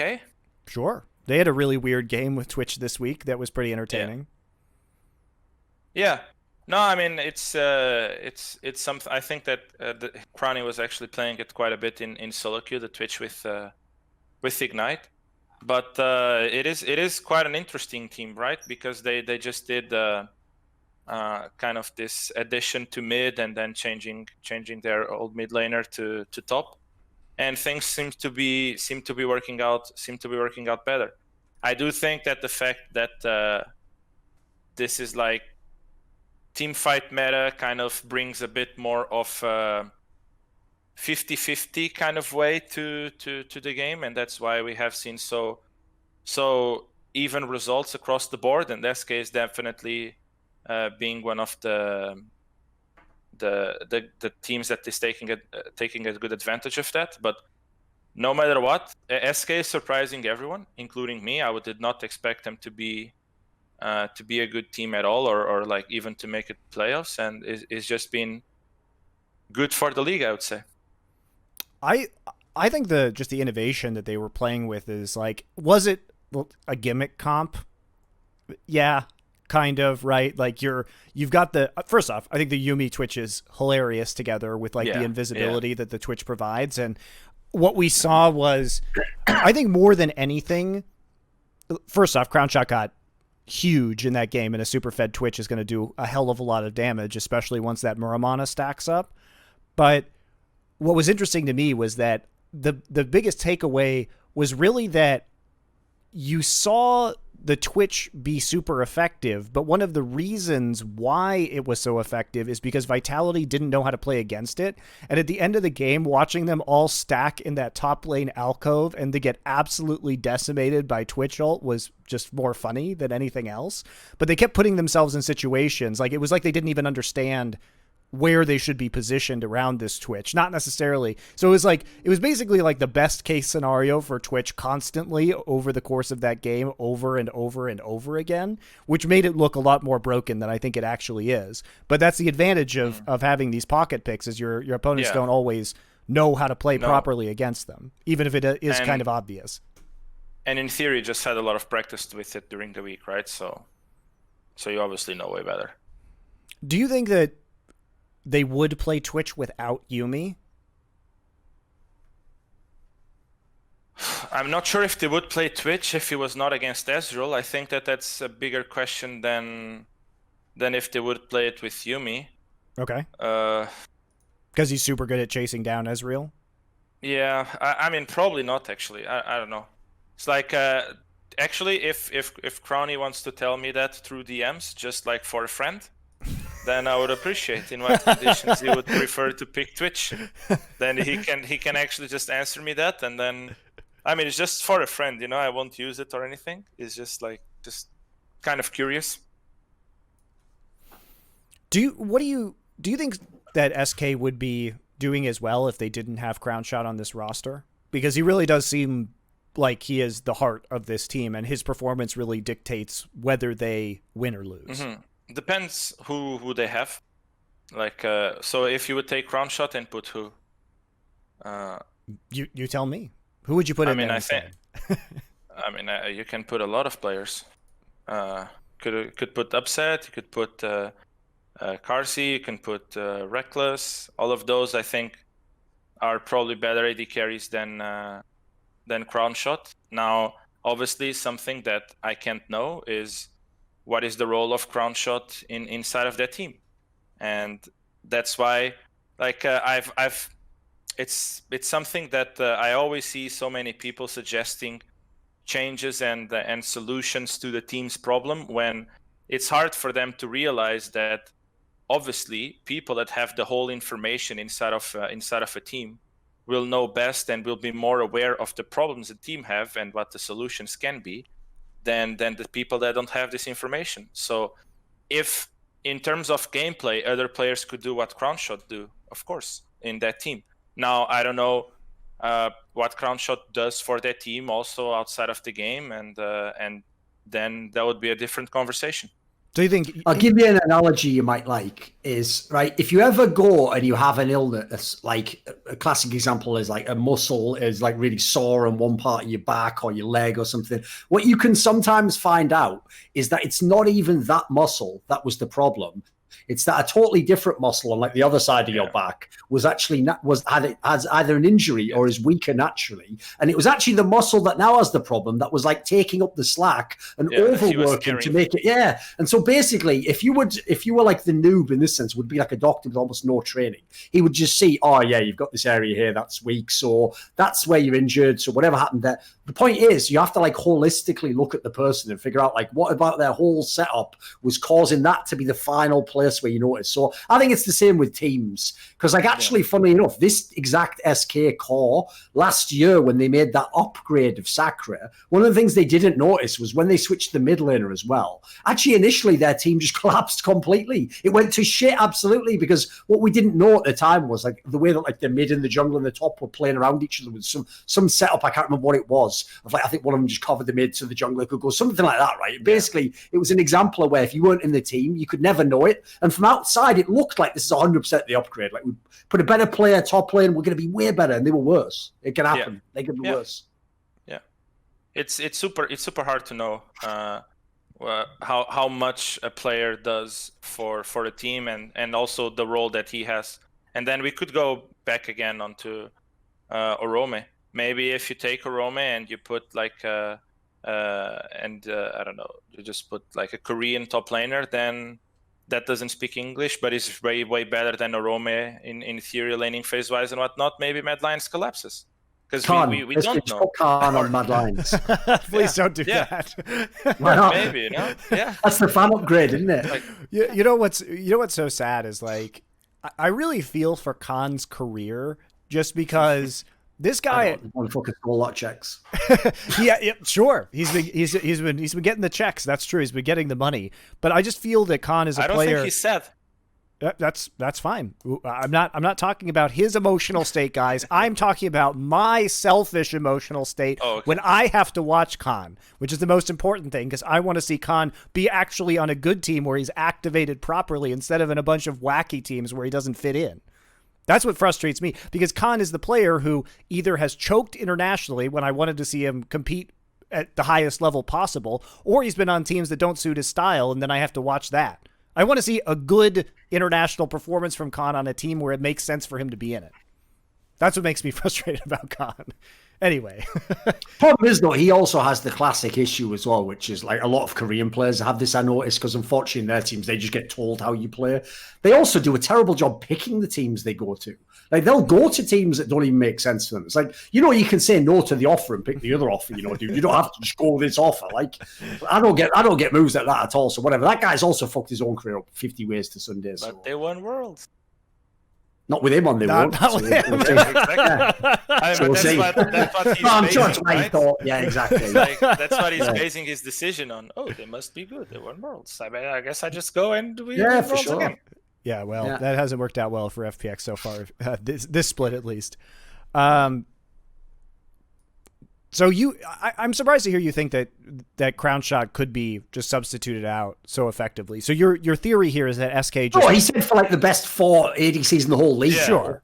But that's still saying something. That's saying that, Crownshot, if he left this roster, wouldn't be ostensibly an upgrade with another team that already has a pretty strong AD carry. And conversely, you're saying that it's SK's style, right, that is enabling the AD carry to succeed, and other teams... I mean, they are basically giving him all the fucking resources and all the picks he wants every game and all the comps built around him, which, by the way, is exactly what I would do if I had this team. He's the best player in the fucking team. Well, you also have a player who just started playing top lane for the first time professionally, and you have other issues. So I'm not saying they don't have a good game plan, but here's another interesting question. Even if you think that, he's not going to win it, right? But in a world where we talk about MVP as the most impactful player on a team, is Crownshot potentially an MVP candidate? If you see the MVP like that, yes, I think that the MVP definition was always between two different definitions. The first one being the one that you said, the player that is most impactful on a team, and the one that is the best performing player on the league. So if it's like the most impactful player on a team, then I definitely think that he would be on the race for it, the same way that players like Humanoid would be, and Larson would be. But if you go with the definition of MVP, the best performing player on the league, then I don't think he would be in the race for it. Sure, I agree with that. I just think it's an interesting thought exercise to have about his performance right now, because it is.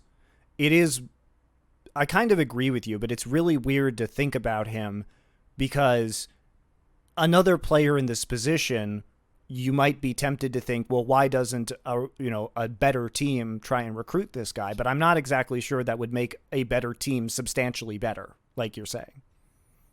He's a very weird player right now, for sure, and I kind of have trouble nailing him down and what his impact would be were he not on this roster with this system that is enabling him so well. No, I mean, but that's just that's also the strength, right? That they managed to find out something that works for them, and then they'll go to playoffs and get 0-3. That's probably seems true. like it. That's right. I think that's very accurate. Seems pretty plausible, to be fair, man. That's the other problem as well. Of the teams that they're in the same rankings of, they're the rogue of that group. Like, if I had to pick a team to fall apart, I'll go ahead and bet my house on fucking Misfits and SK to fall apart instantly in the playoffs.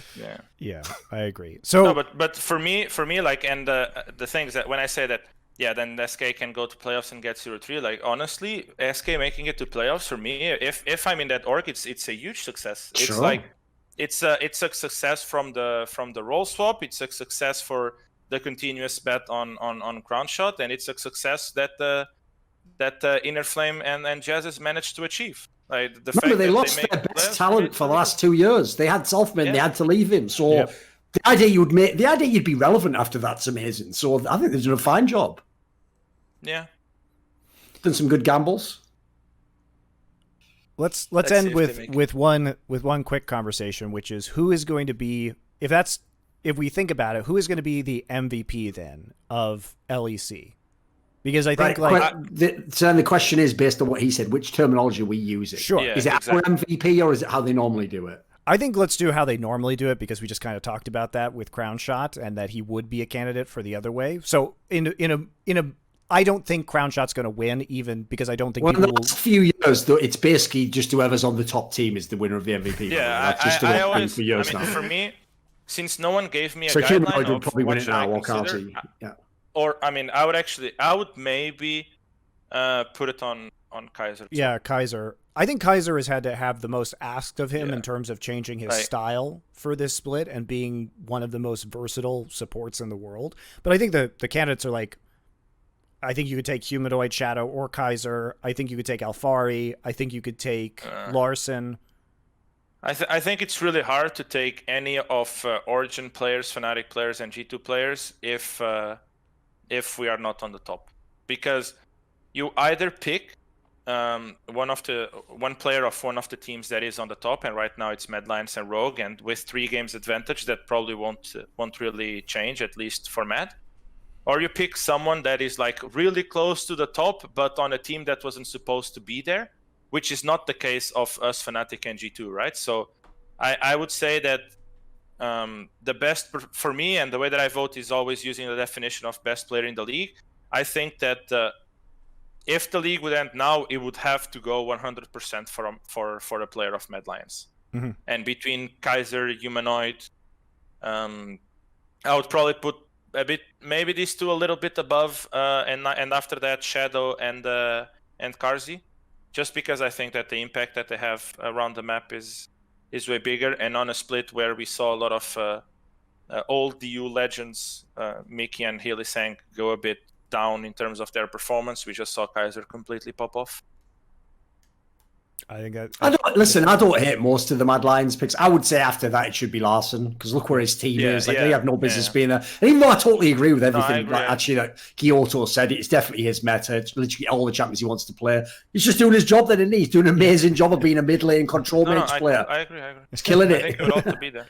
I do think it's interesting, though, that we can have a conversation about definitely 2 and maybe 3 if we include Shadow of the Mad Lions players being an MVP contention, but I don't think we'd include anyone off of Rogue who isn't Larson, which I think is not a great it's kind of an indictment of their play, their level of play right now, or the less versatility of their play than compared to Mad Lions, right?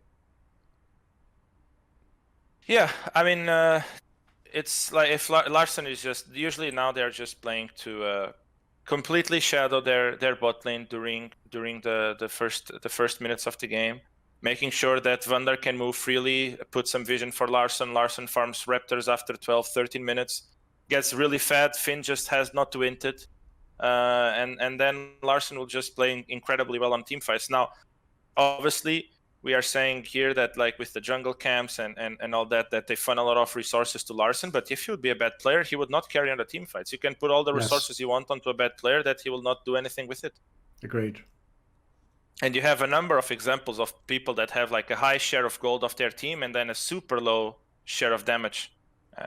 And that's not the case. So I think he would also be a candidate, but he would be a candidate if Rogue keeps their position, and I just have a bit of doubts on that. That's sure. But if they do, I completely agree with you.